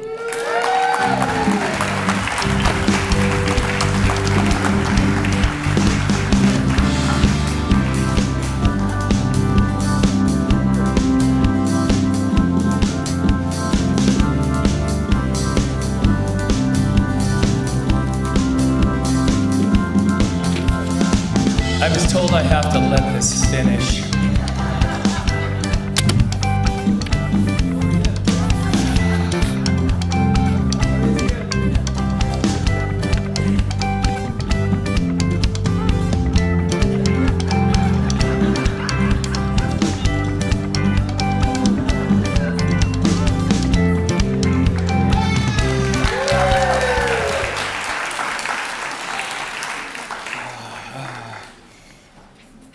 So, good morning. I would like to begin with an important goal that has been mentioned several times this morning. How many of you remember this slide from Fall Convocation? Raise your hand. Remember this slide? Some of you may recall that SAC was once a large college, and having this status meant $1 million in increased annual funding. Now you know why I like this slide. As you know, the college has experienced significant growth, and with this comes considerable cost. To achieve something like this requires that everyone at the college work hard and do their job. Congratulations to all of you. We did it!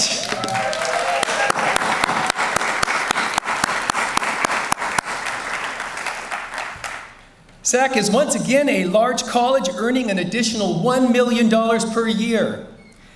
Now, I would like to inform you of another exciting event that will soon happen.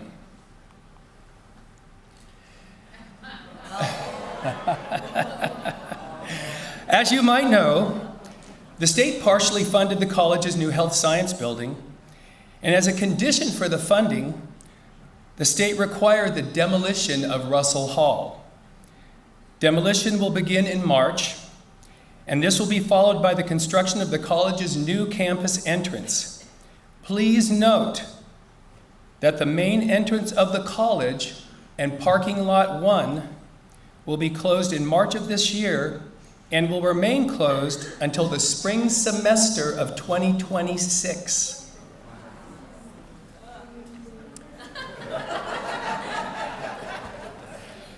For the next 2 years, the college's entry points are where you see the yellow dots on this map, College Avenue and Bristol Street.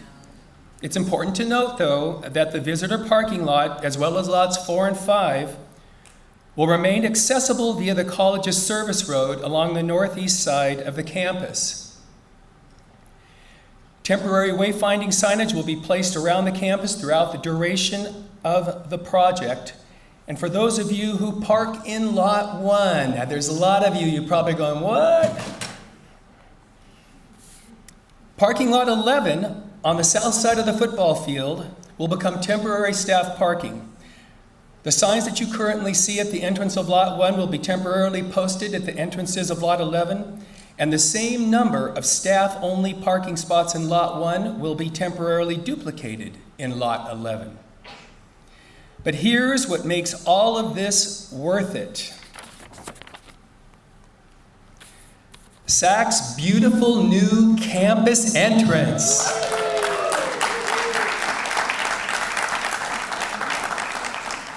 As pedestrians and vehicles enter the campus, the focal point will be the college's new circular drop-off and pickup area with Johnson Student Center in the background. A huge improvement from seeing a 3-story brown wall and dealing with traffic jams caused by people trying to figure out where to pick up and drop off their students. And I've got more good news. To everyone here, thank you for supporting the cafe. It is a self-funded student-run enterprise, and everyone's support caused it to hit record sales this past semester.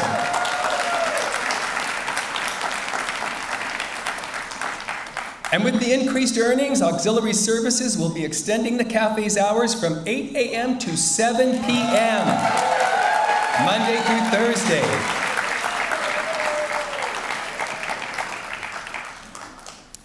SAC Auxiliary Services listens to the college's students and staff. People wanted Apple Pay on auxiliary services made it happen. Not only for SAC, but for our sister college too.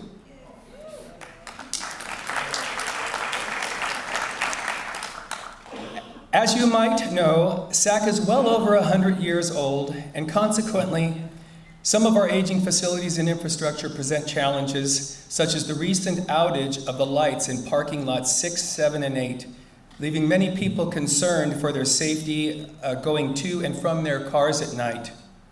Fortunately, we have a great maintenance and operations team that made the lights in these parking lots work like new. The team cares for the main campus, Centennial Education Center, and 3 other off-site locations. I'm often amazed at all they accomplish. Please join me in giving them a round of applause.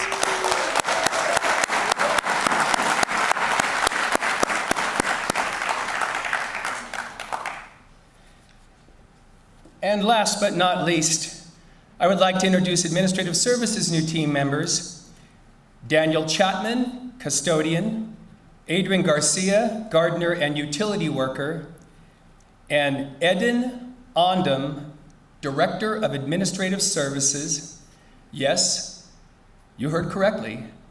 Miss Ondum's first name is pronounced Eden, and her primary responsibilities are college-wide professional development, purchasing compliance, and contracts compliance.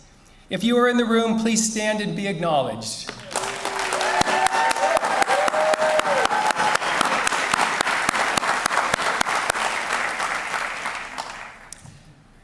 And now, it's my pleasure to introduce someone who is recognized for their outstanding leadership and dedication to SAC and the students we serve. A genuinely great colleague, Dr. James Kennedy, Vice President of the School of Continuing Education.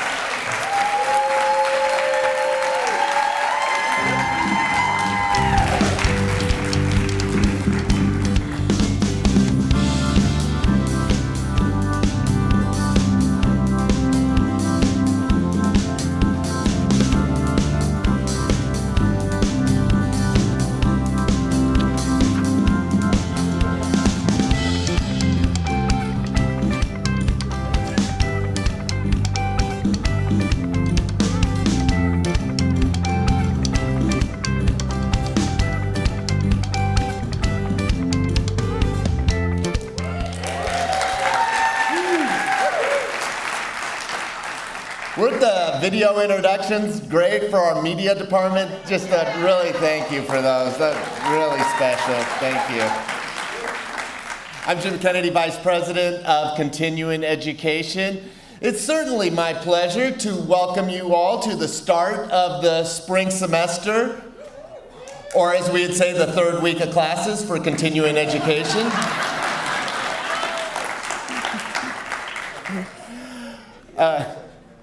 So, in the fall, we completed our program review for the School of Continuing Education, and I'm pleased to report we had a very good year.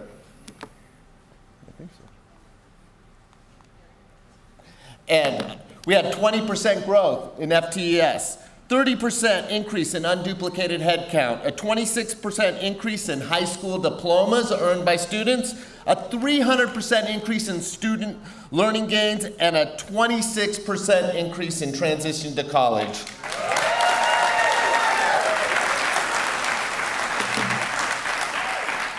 These are incredible numbers, but what I'm most impressed about is the increase in course completions.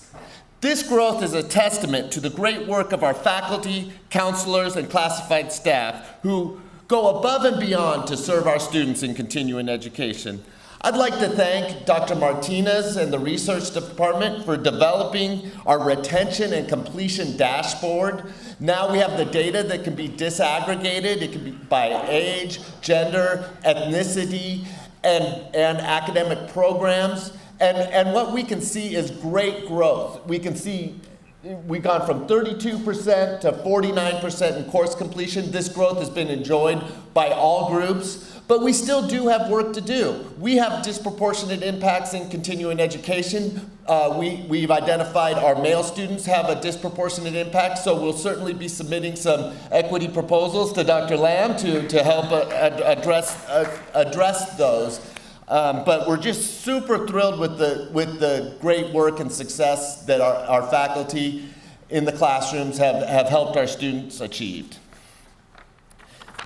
We also have really been increasing our student supports. We can see the growth of student supports we are providing. And in addition to these great supports, for the first time, thanks to the work of Dr. Hubbard and Student Services, all non-credit students will now be able to access our Health and Wellness Center. So I'm just super pleased with that.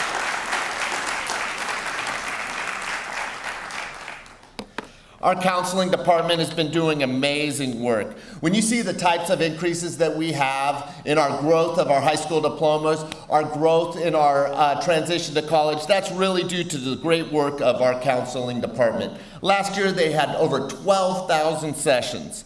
They conduct workshops and orientations to promote student success. And this last year, working with Dr. Lamb, Academic Affairs, Student Services, and the counseling department on the credit side, we developed an orientation to college program that helps all new students entering the college go through a summer program so they learn what it takes to be successful as a college student. And we're pleased to report the initial results are amazing, and we just look forward to just more great work to come. I'd like to thank Maria de la Cruz for her great effort in that as well. So now I'd like to present some updates on our academic programs. Our largest program is our English as Second Language program. We have our students all the way from literacy to advanced high. These programs help students transition to credit programs. They help students transition to great career opportunities and really help our students in their personal lives and navigate the complex information society that we live in by giving those students the English fluency skills they need for success. We are pleased to say we have over 120 faculty in this department, and we offered over 180 sections this spring. So just great work by our English as Second Language department. Our adult basic education program does incredible work in the community, offering classes such as skills for success, leadership, writing for the workplace, financial literacy, which I could use some of that, let me tell you. Spanish literacy, as well as the foundational support for English and math. The classes are offered in both English and Spanish, offered at many community sites as well as at Centennial Education Center, and just a wonderful resource to the community. One program that we have is our HiSET GED test preparation program.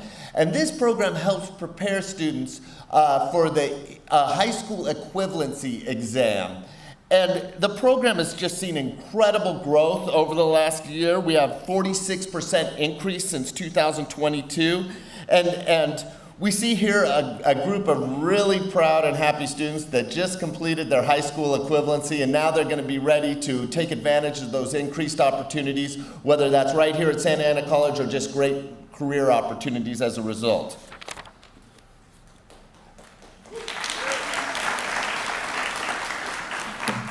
And one of our real signature programs, of course, is our adult high school diploma program. Earlier, we saw the great growth in the number of graduates. The program has had incredible growth of 142% since 2018-2019.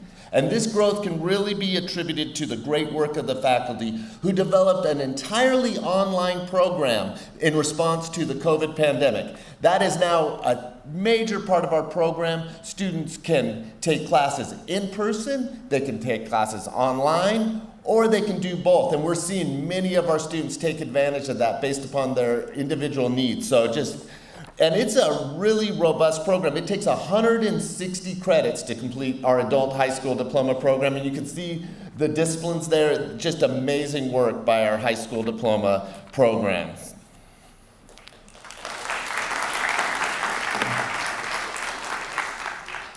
Our citizenship program is also seeing great growth, and our citizenship program prepares students to take the exam to become U.S. citizens. So pleased that in the fall we had 80 students pass the U.S. citizenship exam.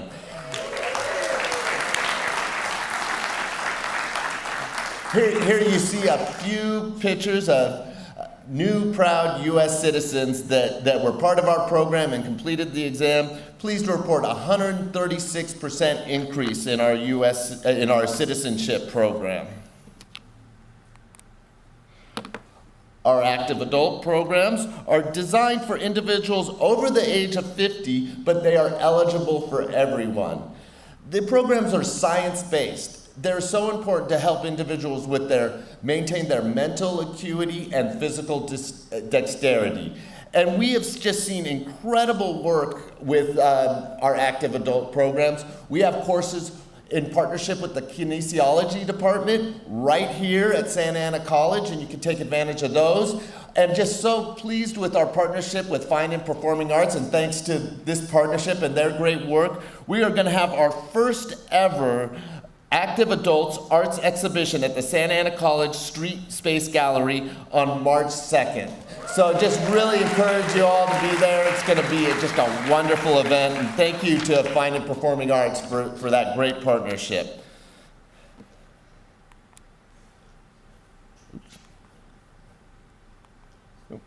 Well, we also have our career education program, which prepares students for well-paying careers so that students can work and live in our community. The program provides industry-recognized certificates. Through this amazing work, faculty and classified staff, new programs are being developed all the time. And we have certificate options in automotive technology, culinary arts, bus driver operator, construction technology, hospitality, HVAC, and more. And these programs are growing all the time. Just great work by the faculty writing new curriculum to meet the industry needs, and the students are having well-paying jobs now, and they're able to live and work in the community, and that's something that's critically important to us. Then we have a major area of emphasis for us is our medical occupations programs. We're really growing this area to meet the need for healthcare professionals in our community. Our CNA program now has a wait list, and so we will have 2 cohorts this spring. We recently were awarded over $1 million grant to develop healthcare pathways for English language learners, and so we're going to be developing a dental assistant program as well as a community healthcare worker program. So just really pleased that we're able to meet this community need and once again provide those living wage jobs so that our students can work right here in the community that we live. So I'm pleased to report that we are growing our classified ranks. So if you are on this list, please stand and be recognized.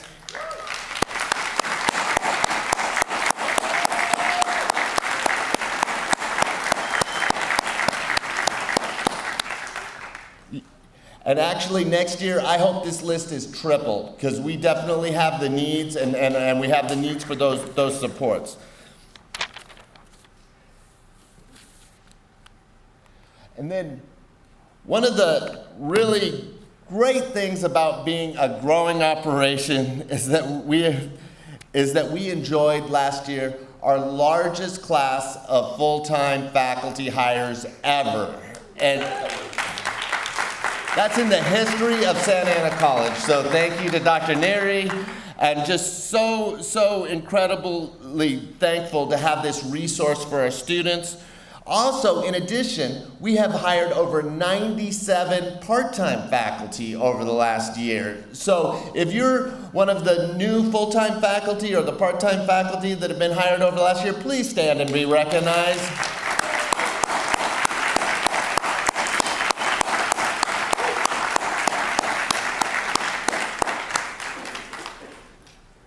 So that's the update for Continuing Ed. Just want to thank you all, thank the college for the amazing support of Continuing Ed. It's my pleasure to bring up our just outstanding and exceptional leader, Dr. Annabelle Neri, who without her, none of these results would be possible. So thank you so much, Dr. Neri.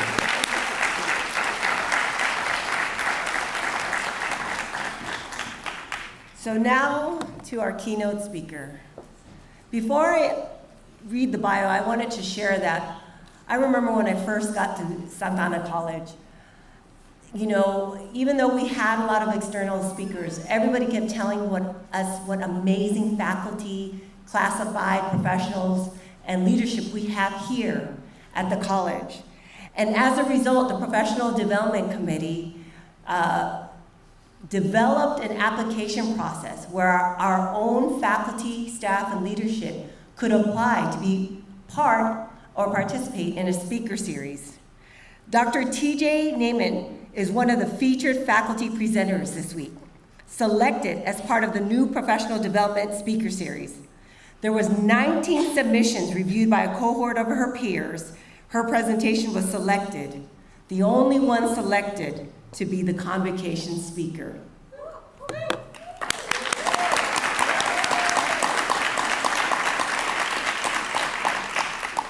Now, Dr. Naiman's Santa Ana College journey began in the Child Development and Education Studies Department in the fall of 2008, where she taught as an adjunct until recently being hired as a full-time faculty member in 2022. In addition to classroom teaching, TJ has had the privilege of being part of several committees, task forces at SAC. She has enjoyed participating for multiple years as a workshop presenter at SAC's Road to Teaching Conference, SAC Days, and the CDES Valuing Diversity Conference. Dr. Naiman has written OER courses for Santa Ana College, holds an OEI badge for one course, and is presently working on badging 2 other courses.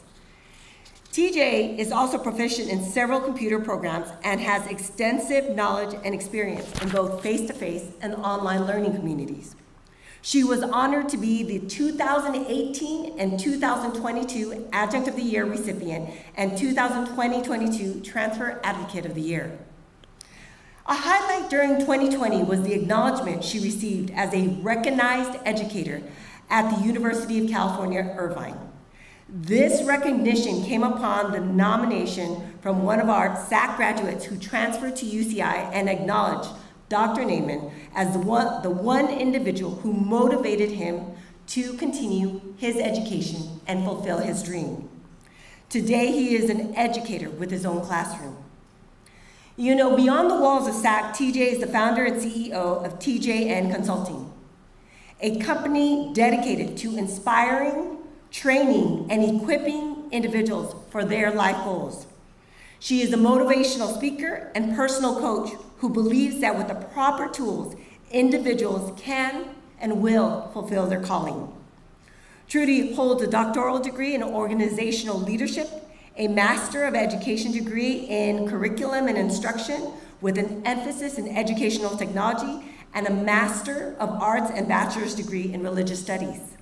Her varied background allows her to assist individuals in diverse occupations. Most of all, she's extremely grateful to be part of the Santa Ana College family. So let's give a warm welcome to our keynote speaker, selected by her own peers, Dr. Trudy T.J. Naiman.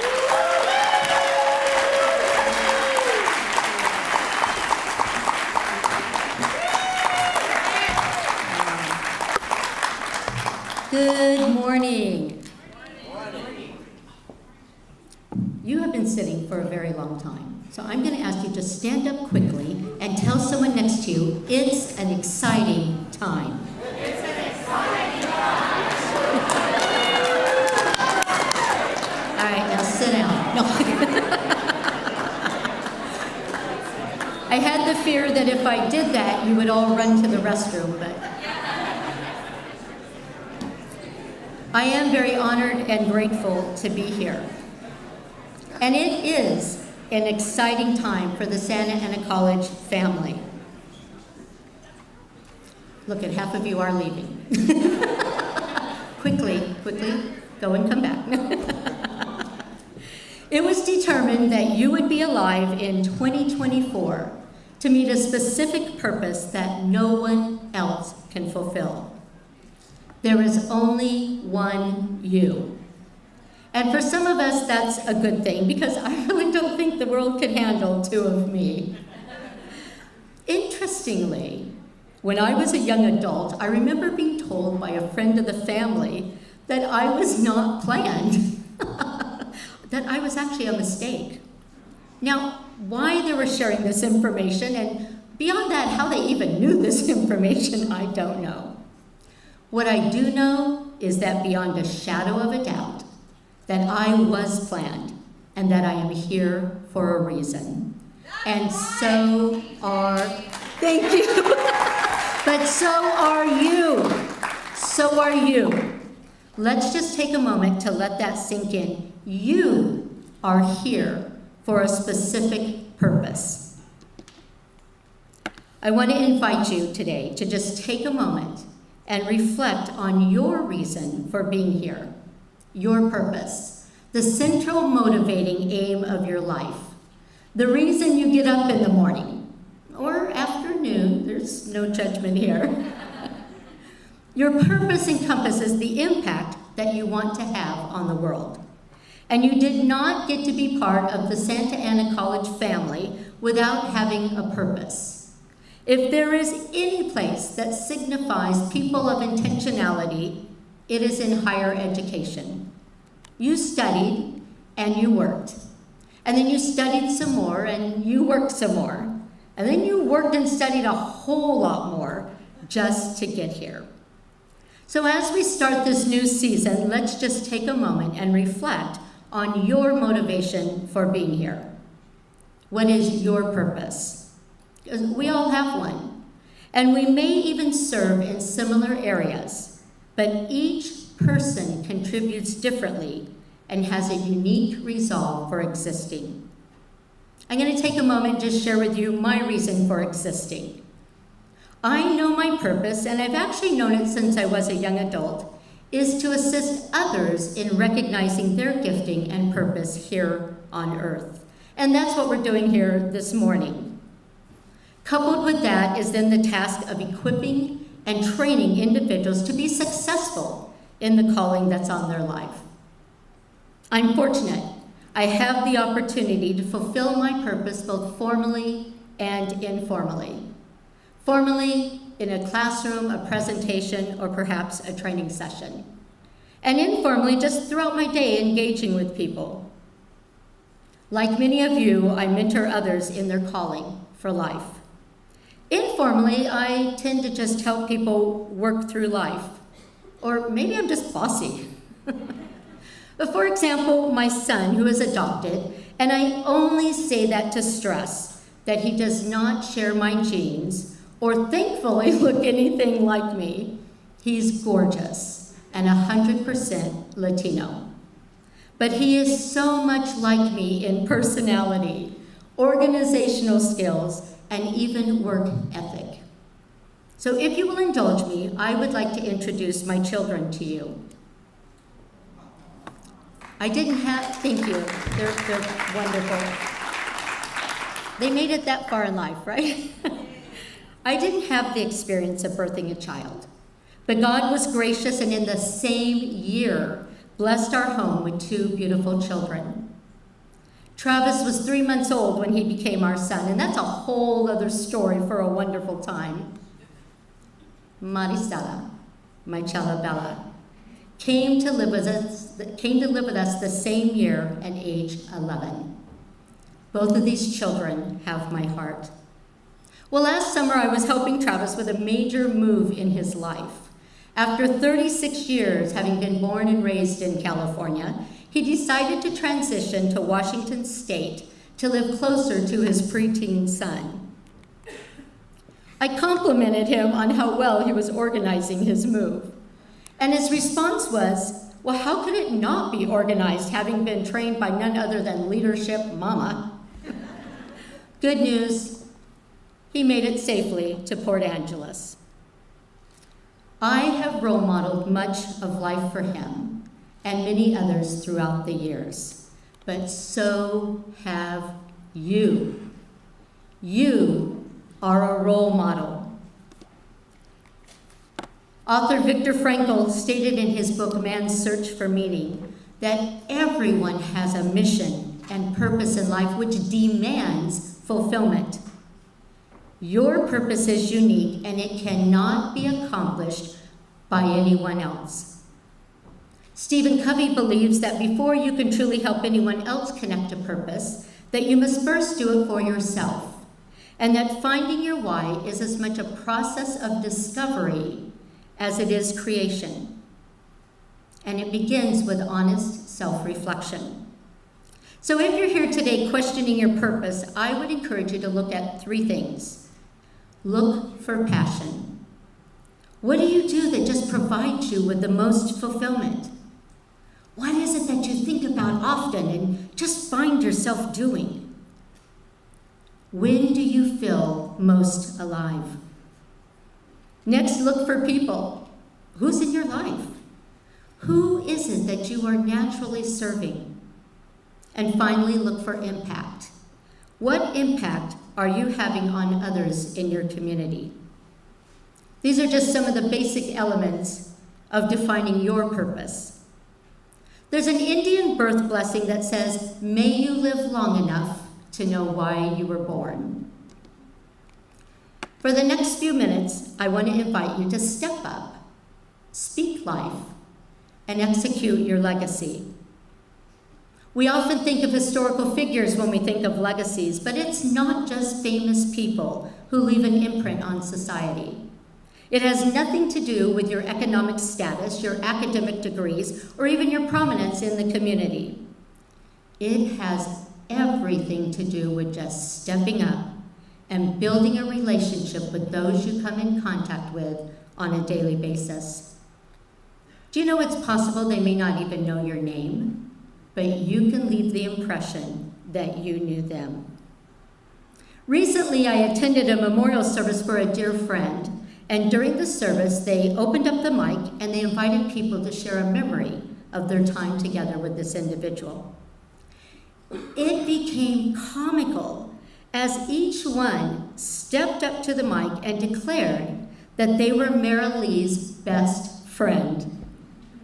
They said she made them feel special and like no one else mattered, and they were sure she liked them best.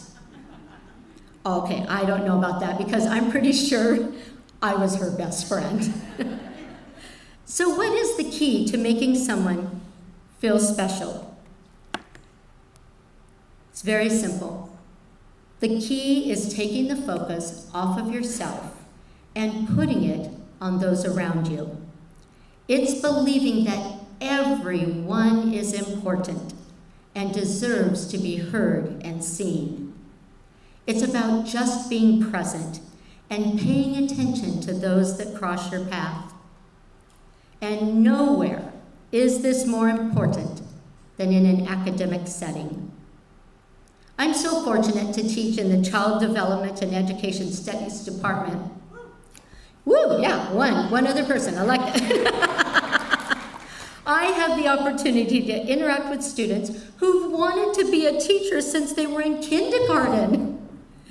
Every semester, I hear stories about teachers who've made such an impact in the lives of these students that they too want to emulate their hero, follow in their path, and make a difference in their future students. Well, that's the opportunity that you and I have every day we step on this campus or log into our courses. And sometimes I hear teachers say, I teach online. I don't have an impact on the students. Then I say, you're not teaching. Because it doesn't matter if you teach in person, hybrid, or fully online. You are making an impact one way or the other. Either your students think you don't care, or they know that you intend to assist them in fulfilling their dreams. Students come to us believing we can make a difference in their lives. Why, it says so in our mission statement. Santa Ana College inspires, transforms, and empowers a diverse community of learners. Let's read that together. Would you read that really loud with me? Santa Ana College inspires, transforms, and empowers a diverse community of learners. That's you. I want to take a moment just to think about the word inspire. Daily, I hear educators trying to motivate their students or talking about how students just aren't motivated. Well, there actually is a difference between motivating and inspiring others. My friend and colleague, Dr. Batista, encouraged me to read the book Trust and Inspire by Stephen Covey. And if you haven't read it, I too would like to encourage you to read the book. It's wonderful. But Covey encourages leaders to focus on inspiring, not motivating followers. Okay, now I know this is where I'm supposed to go into explaining the difference between motivation and inspiration.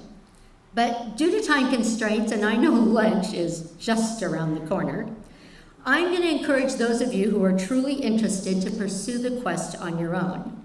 What I will say is that Mr. Covey believed that everyone could inspire someone. And the formula consists of simply modeling, trusting, and communicating with your followers. That's what's meant by being present.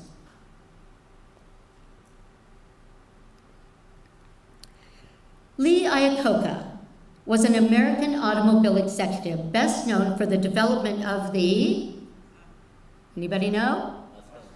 Ford Mustang. Was that my automotive department? For the Ford Mustang, and also for reviving the Chrysler Corporation in the 1990s. He was not known as an educator, but I use one of his quotes in my education course because I believe it speaks volumes about educators.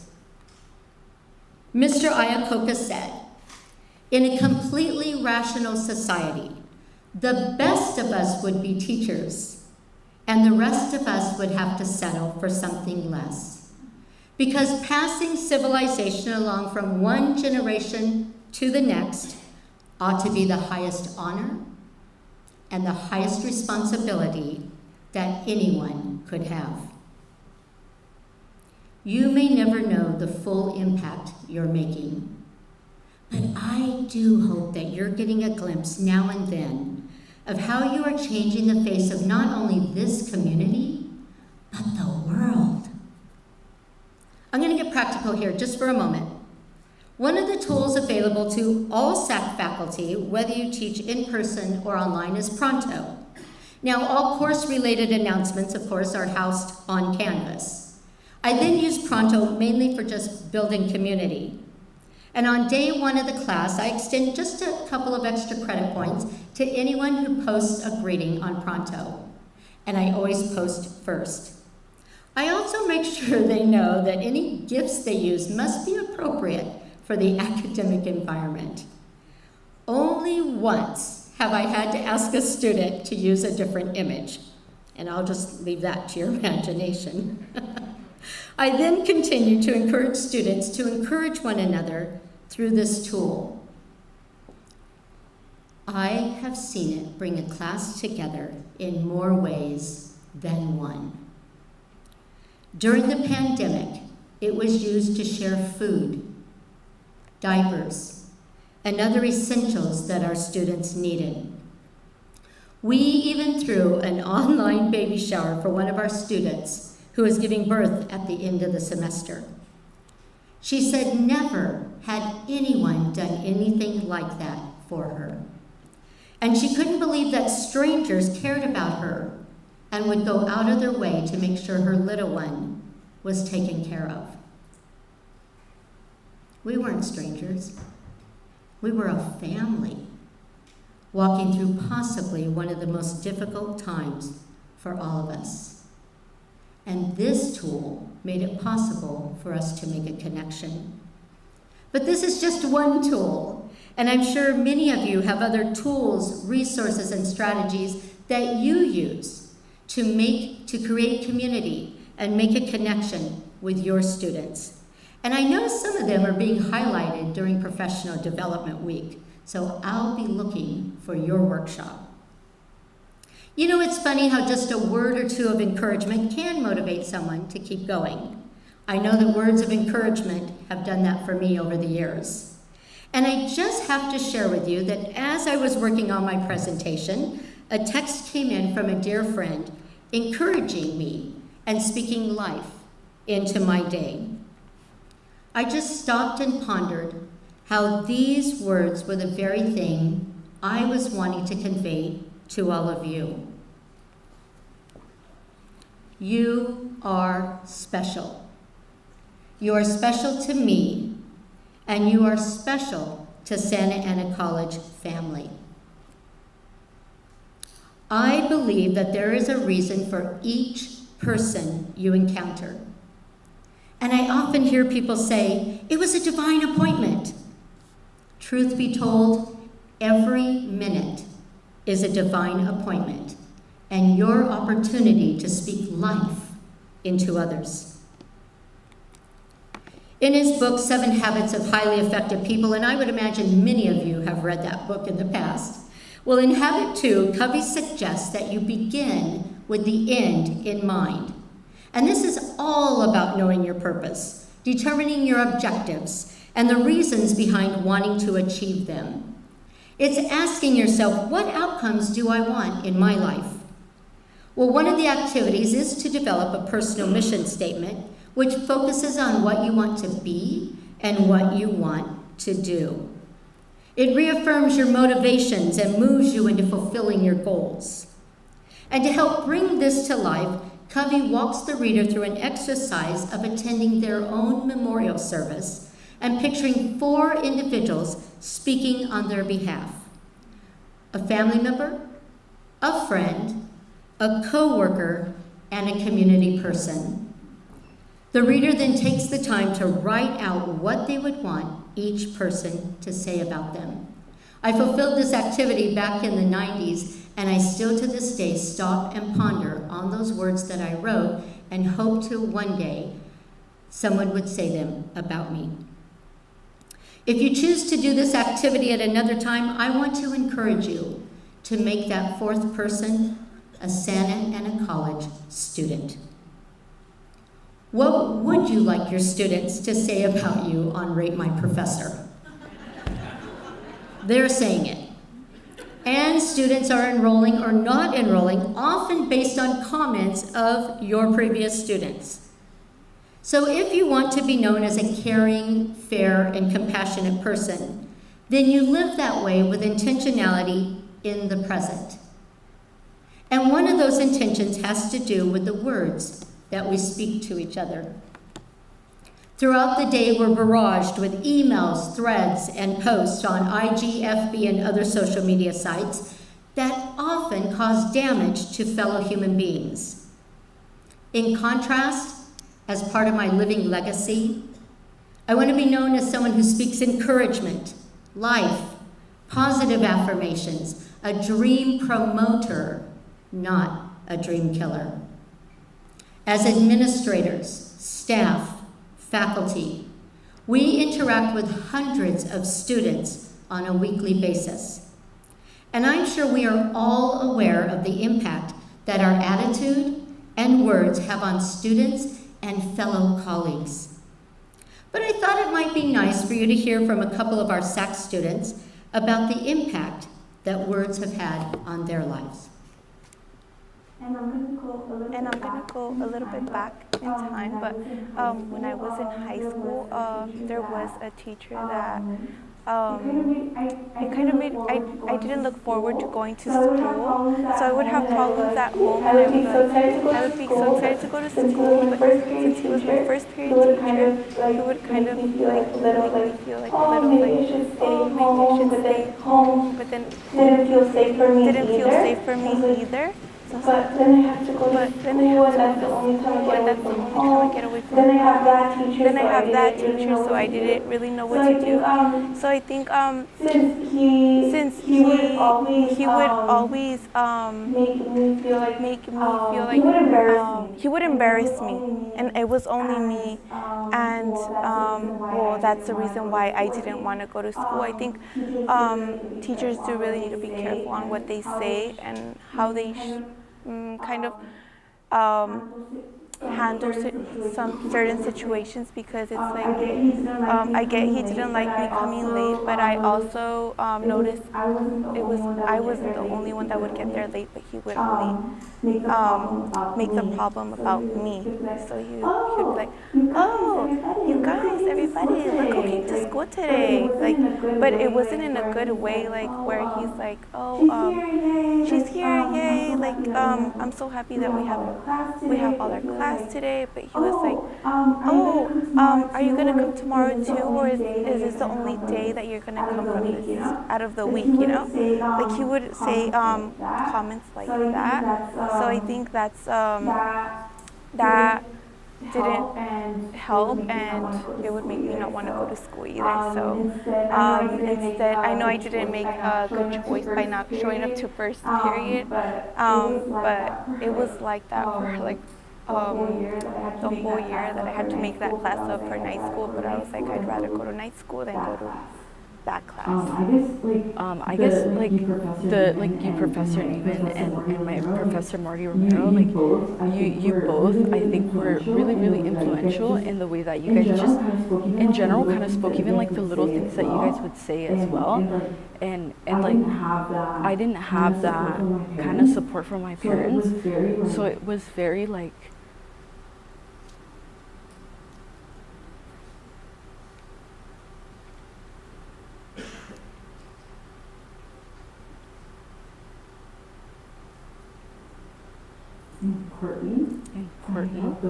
that I got those from my professors that I know truly believed in me.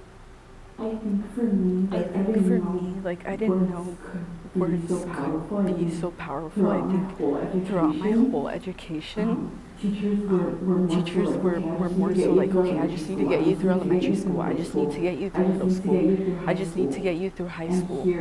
And here it's like, yes, I need you like out of community college and into university, but more than that, it's like I care about what your impact is long term, not just right now in community college. And so it was really beautiful and impactful for me, because I don't think I had ever necessarily wanted to further my education, but I was able to meet professors that really cared, like, deeply here about who I was as a person, but also what I do in life. And I don't know, I'm gonna be the first in my family to like pursue a bachelor's, and so I think that it's I it's just very like, I guess in a way surreal to me, and even more that I want to further my education even after my bachelor's and want to get like a higher degree. So I just think that with the words that have been spoken here have been like super powerful, and I didn't expect that coming into SAC for sure.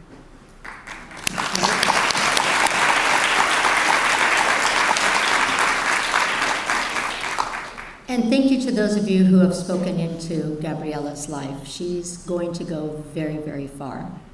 And as we've just heard, words have the power to impact a student's life. They can change someone's mood completely and either quench or ignite a spark in them. According to an article in Edutopia, words both spoken and written can heal or hurt, soothe or enrage, bring clarification or confusion, change minds or harden hearts, bridge divides or cement separation, enthrall or bore, charm or repel, move people to action or tears or paralysis. So, with words well chosen, we can encourage students when they come up short. We can guide, inspire, congratulate students on their achievements. I also asked a few of our colleagues to share how the words they speak impact their students. Words vary. Yes, I have witnessed some of my words that I've expressed with students and how that encouraged them to achieve things that they couldn't believe they could achieve. For example, I had a student who was very timid, first generation, and it was just assuring her that we all had experienced some form of culture shock when we came to college too. I watched her develop throughout the semester, and she eventually transferred to UC Davis. And she sent me letters of appreciation saying it was me and my words that inspired her to achieve. So how does my experience as a college student way back in the 80s apply to today's student? Well, if I use words that are kind and compassionate and empower students, then they're going to believe that they too can use words to get their needs met, to feel that they can get that first job as a healthcare career, to continue up that academic ladder, to go and get their associate's degree or their baccalaureate or their master's degree. So I see students now out in the community that are working, that are healthy, that are vibrant, and our students come from really tough backgrounds and economic and social deprivation. But what they learn here at Santa Ana College is that they can overcome all of those obstacles and thrive, both at home, in their personal lives, and out in our community. Students that come here, especially those that are struggling, are very impressionable. And so our words really do matter, and they're looking at us as educators for guidance and support. And so when we communicate in a way that may come across as judgment, as evaluating them, right? My mentor always said, he said, people don't care what you know unless they know that you care. And so when we communicate that judgment, that evaluation, what it communicates and says to them is, this person may not really care about me, right? Or see me as value. And they're teetering right on that edge. But if we communicate in a way to where it shows that I'm empowering you, I'm holding you accountable, yet I empathize, I'm here, I'm in your corner, that could be that tipping point to them that lets them know that they are supported, that they are actually valued. And so that struggling student knows that they're not alone. And that is so extremely important for our students to experience. Well, I'm aware of our own biases. All of us have biases. So I come in with the intent to listen. Listen to what students say, listen to how they feel, and listen to the language that they use, and try to use motivational language. There was a situation where in the textbook there was something that referred to a particular person or a particular community, and it was derogatory. I was corrected in class by the student, and I appreciated it, and I told the student, thank you. The student went on and she transferred to UCR, and she sent me an email saying that it was my acceptance to being corrected that encouraged her to succeed in school. It's so important to listen and be willing to learn. Learning is a lifelong process. We do not have it all now. So we have to learn to accept and develop to the many different type of people who come to us. So this is a strategy I use both in person and in my correction on writing. I have been an experience to where I had a student to where my words and actions, I believe, really did affect them academically in a positive way. And what occurred, this was recently, a young lady in my class had a very tough upbringing. And the second week of class, she came to me and we were talking about some of the things we learned, and she told me her story. And so she was foster youth, parents abandoned her, grew up in the foster youth system, was homeless multiple times, in multiple abusive relationships. And she came to Santa Ana College to, realize her greatness and try to find who she was. And we had a conversation, and she found out that I'm also do motivational speaking, and she said, I want to be a motivational speaker too. And then she said something that really hurt my heart. She said, but I'm not really special. What can I share with them? There's nothing that I can do that can, and I said, let me ask you a question. You probably met many people in the foster youth, system that had similar experiences to you. She said, yes. And I asked her, where are they now? And she said they either are on drugs, in jail, doing things illegally, or they're not here with us at all. And I said, and look where you're at. You endured all of those things time and time again, and you're still getting up and you're still moving forward. Do you know how inspiring that is to me to hear that about you? And I painted a picture of what it would be like for her to continue with her success and then go back to those foster youth and just share her story. You have that opportunity, and she got very emotional, at that, and she just was on fire for the rest of the semester, straight A student, became a communication studies major. She's taking another class from me in the fall, and it must have really helped because after every single class session, she would then stay after class and we would talk for 30, 45 minutes, herself and her significant other, about what she learned today and can apply in her life. And so that story really chokes me up because our students have such amazing upbringings and these, some of them hard backgrounds, yet they're still fighting. And it makes me want to fight for them.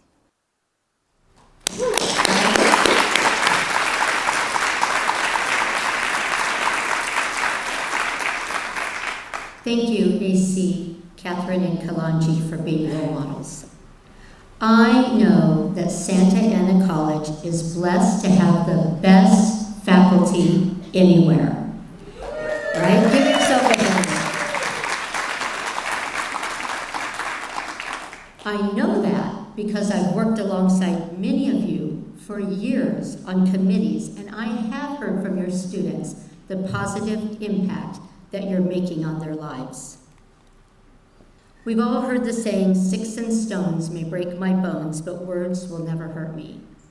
Never has there been a more untruthful statement. Raise your hand if you, like me, have suffered at some time over words that were spoken to you. I can picture where I was at age 17. Tyler Mall, Riverside, California, walking out of J.C. Penney's into the atrium court, when words were spoken to me that were both hurtful and damaging. I still remember the exact words today. Words matter. Research shows that positive verbal affirmations or good words can actually lift people up, and that sincere encouragement can improve physical performance. Research has found that the choice of words can cause specific areas of the brain to activate and can affect a person's subjective experience of pain. Positive words ignite the motivational centers of the brain into action and help build resilience when faced with problems. They help others see possibilities rather than keeping them stuck in negative or worrisome thought patterns. So here's just a few tips regarding the words we use with each other. Be mindful of your word choice. Consider the emotional impact, framing, and clarity of your words. Choose words that evoke strong emotions, frame situations positively, and communicate your message clearly. As we bring this to a close, I'm inviting you to join me in executing a legacy for those who cross our path, and specifically during our days here at Santa Ana College. A legacy that exhibits purpose and value and says people matter. And not just any legacy, but a living legacy, that when our earthly time has come to an end, that our eternal legacy will continue on through the lives we touched. You know, among the synonyms in the Oxford Thesaurus for legacy is the word gift. And I always taught my children that when you are a guest in someone's home, you leave them a gift.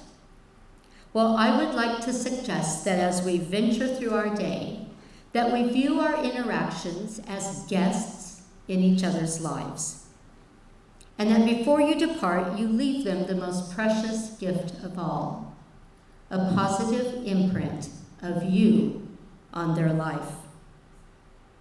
How many of you, like me, have a headstone with your name on it at the happiest place on earth? You know where I'm talking about. So imagine my surprise when I'm standing in line at the haunted mansion, and there it was, my headstone among the already deceased individuals like Asher T. Ashes, Ms. Clairvoyance, and Mrs. Metaphysics. And yes, inscribed into the headstone was I, Trudy Departed. Well, Mr. Disney, I have news for you. I am alive today, robbing that gravestone of my talents and words of encouragement that are changing lives today. Linda Ellis penned it so beautifully in her poem, The Dash. I read of a man who stood to speak at the funeral of a friend. He referred to the dates on the tombstone from the beginning to the end. He noted that first came the date of birth, and then he spoke the following date with tears. But he said what mattered most of all, it was just that dash between the years. For that dash represents all the time that they spent alive while on earth. But now only those who knew them and loved them know what that little line is worth. It matters not how much we own, cars, house, cash. What matters? It's how we live and love, and how we spend that little dash. So think about this long and hard. Are there things you would like to change? You never know how much time is left. That can still be rearranged. If we could just slow down enough to consider what's true, what's real, and always try to understand the way that other people feel. Be less quick to anger. Show appreciation more. Love the people in our lives like we have never loved before. If we just treat each other with respect, and more often, just wear a smile. Remembering that this little dash might only last a little while. So when your eulogy is being read, with your life's actions to rehash, would you be proud of the things they say about how you spent your dash? As you go about the rest of your day, I would like to encourage you to think about, where are you stepping up, speaking life, and what legacy are you leaving today? As Shannon Elder said, carve your name on hearts, not tombstones. A legacy is etched in the minds of others and the stories that they share about you. Thank you.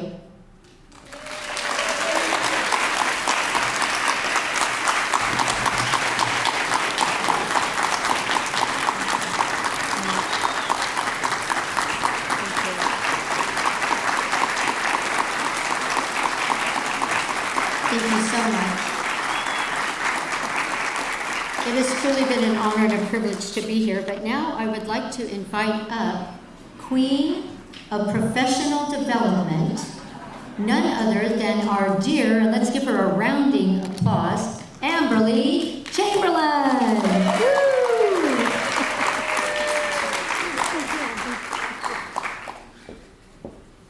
I don't want to speak now. I don't even know how to follow that up right now and bore you with the other things that remain, but I just want to say thank you so much to TJ, because when we read what she had put forward, we all knew that had to be a convocation speech. Like, we knew that had to be a keynote address, and I'm so thankful that the group of us that were reviewing the 19 applications or submissions that Dr. Mary spoke to, that it was going to be special. And I just want to say thank you for that gift that you gave us today. It truly was a wonderful reminder. And I just want to leave a little bit extra in that, of that you made me think of my own legacy and being a first-generation college student. And I think that's many stories here in this space of a single mom growing up in the mountains in the middle of nowhere, worked since I was 14, lived on my own since I was 19. And I remember being really intimidated coming to teach here, wondering what my students would think when this blonde-haired, blue-eyed girl walked into the space. How could she possibly connect with us? And I knew that it used to be that I didn't feel like it was important to share my story, and it wasn't really any of their business, that was private. But I learned to lead with my story. And by leading with my story, it helped me to find common ground and ways that we could connect and intersect in the challenges that we had been through in life, and show each other that we're survivors. We survived the rain. We made it through the day. We got here safely, hopefully, everybody. And I hope that you go about your day really carrying this gift with you and passing it on that TJ so thoughtfully and wholeheartedly shared with us today. That being said, just a few things. We do have one more speaker, great speaker. We had our first one yesterday with Michelle Adams, who taught us how to breathe, bring down the stress. Is there a theme happening this week? Can you tell? And then on Wednesday, we will have Yvette Nunez, which is going to kind of bring life to the lessons we learned during the pandemic and how we can continue growing from those lessons learned. Please use scanning that with a schedule at a glance so you can kind of see what else we have going on this week. This is the most robust professional development week we had, at least since I've been in this role, 40 workshops. So I just want to thank you all for stepping up and providing and helping to fill those needs that are definitely on campus. Just so you know, today, please don't disappear on us. You're here already. You don't want to get out in the rain. So we have some great workshops that are happening. So I hope that after you get a yummy meal, that being said, make sure we have brought somebody over to check you in if you did not check in over in the C building. You do need to check in, A, to get your credit, but to also get your meal voucher. We are using tickets for lunch today, which will be over in the small gym. So make sure you check out, or check in before you check out. I guess that's what I meant to say. And then at 1 o'clock, we start back up with some great workshops. We have Meet the Health and Wellness Center. We have our road show for talent development. And then we also have Safer Space for our LGBTQ plus training. And that happens at 1, along with, I'm doing one in the theater if you want to come have fun and learn about people's perspectives and point of view and how we can learn to understand that better in our classroom. I'll be doing that in our newly renovated Black Box Theater, so please come check it out. Those all are at 1 o'clock, and then we have EEO training, which will be virtual starting at 2. And then we have supporting students in crisis at 3:20, and then support centers and affinity groups open house. And I hear they have some cool things planned for doing that, and that will begin at 4 o'clock. So that rounds up the rest of our day. And the only other thing is there is a little change in the gateway. So if you didn't go to the training yesterday, your menu bar is going to disappear at the end of the month, and it'll be going onto the side. So don't freak out, and please go check out the training video that I speak to that, because I know that's creates some new stress when updates are made. So, and just to round it out, we've got a fun little blooper video that I'm going to play for you so that you're reminded of the sense of humors that we have here on campus. I just realized I was supposed to be changing these, and I forgot. So, bloopers, that's the theme of the day today, right? It started off that way, and I just want to thank my family, my theater family, that helped us get things up and rolling and pull this together today. And yes, they are my family. All right, so no matter where you go, whatever the weather may be, may you bring the sunshine to the space.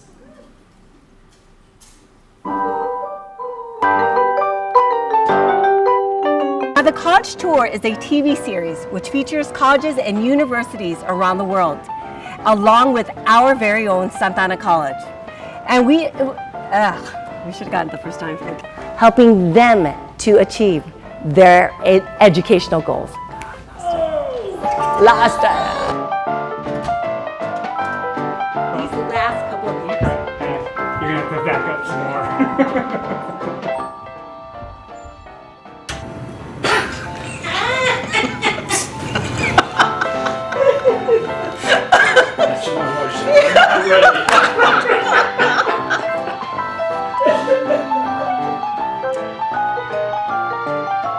Do you want me to walk out? Yes. Get her out of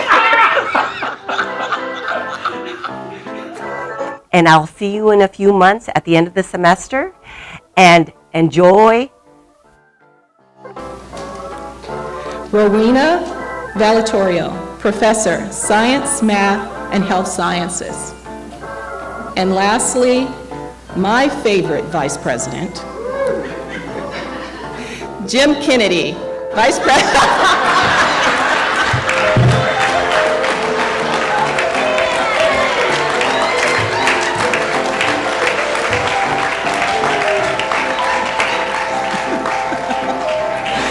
Maybe next year, Dr. Lamb.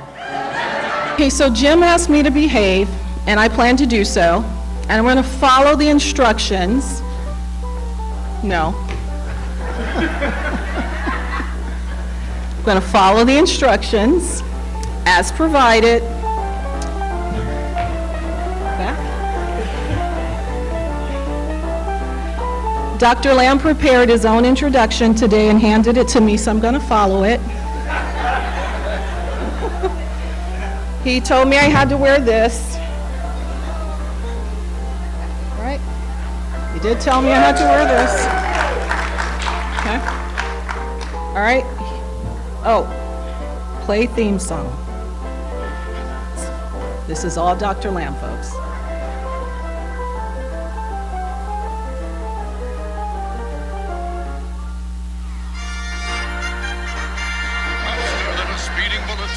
faster than a speeding bullet, more powerful than a locomotive, able to leap tall buildings like the Johnson Student Center at a single bound.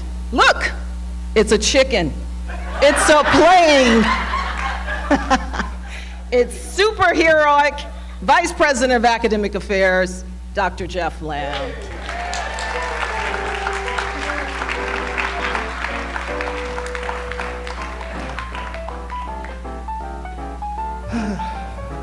None of that is true.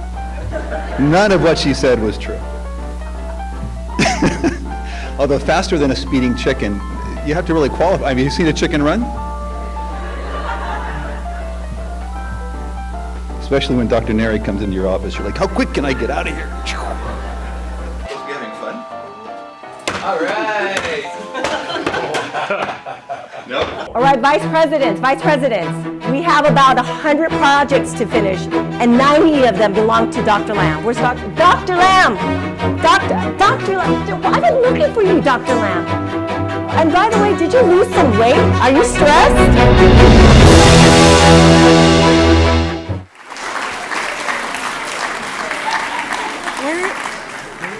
I don't know if I'm working now. You got it on? You sure? Oh, there we go. Where's all that fun for us? We all go to the doors going, oh, do we dare? Anyways, I did just get word that the Affinity Group's open house has been canceled due to the rain. So I apologize for that. We'll try to see if we can reschedule it at another time. So our last workshop will be at 3:20 today with supporting students in crisis. Go, be safe, stay warm. Hope you have an umbrella, steal somebody's umbrella.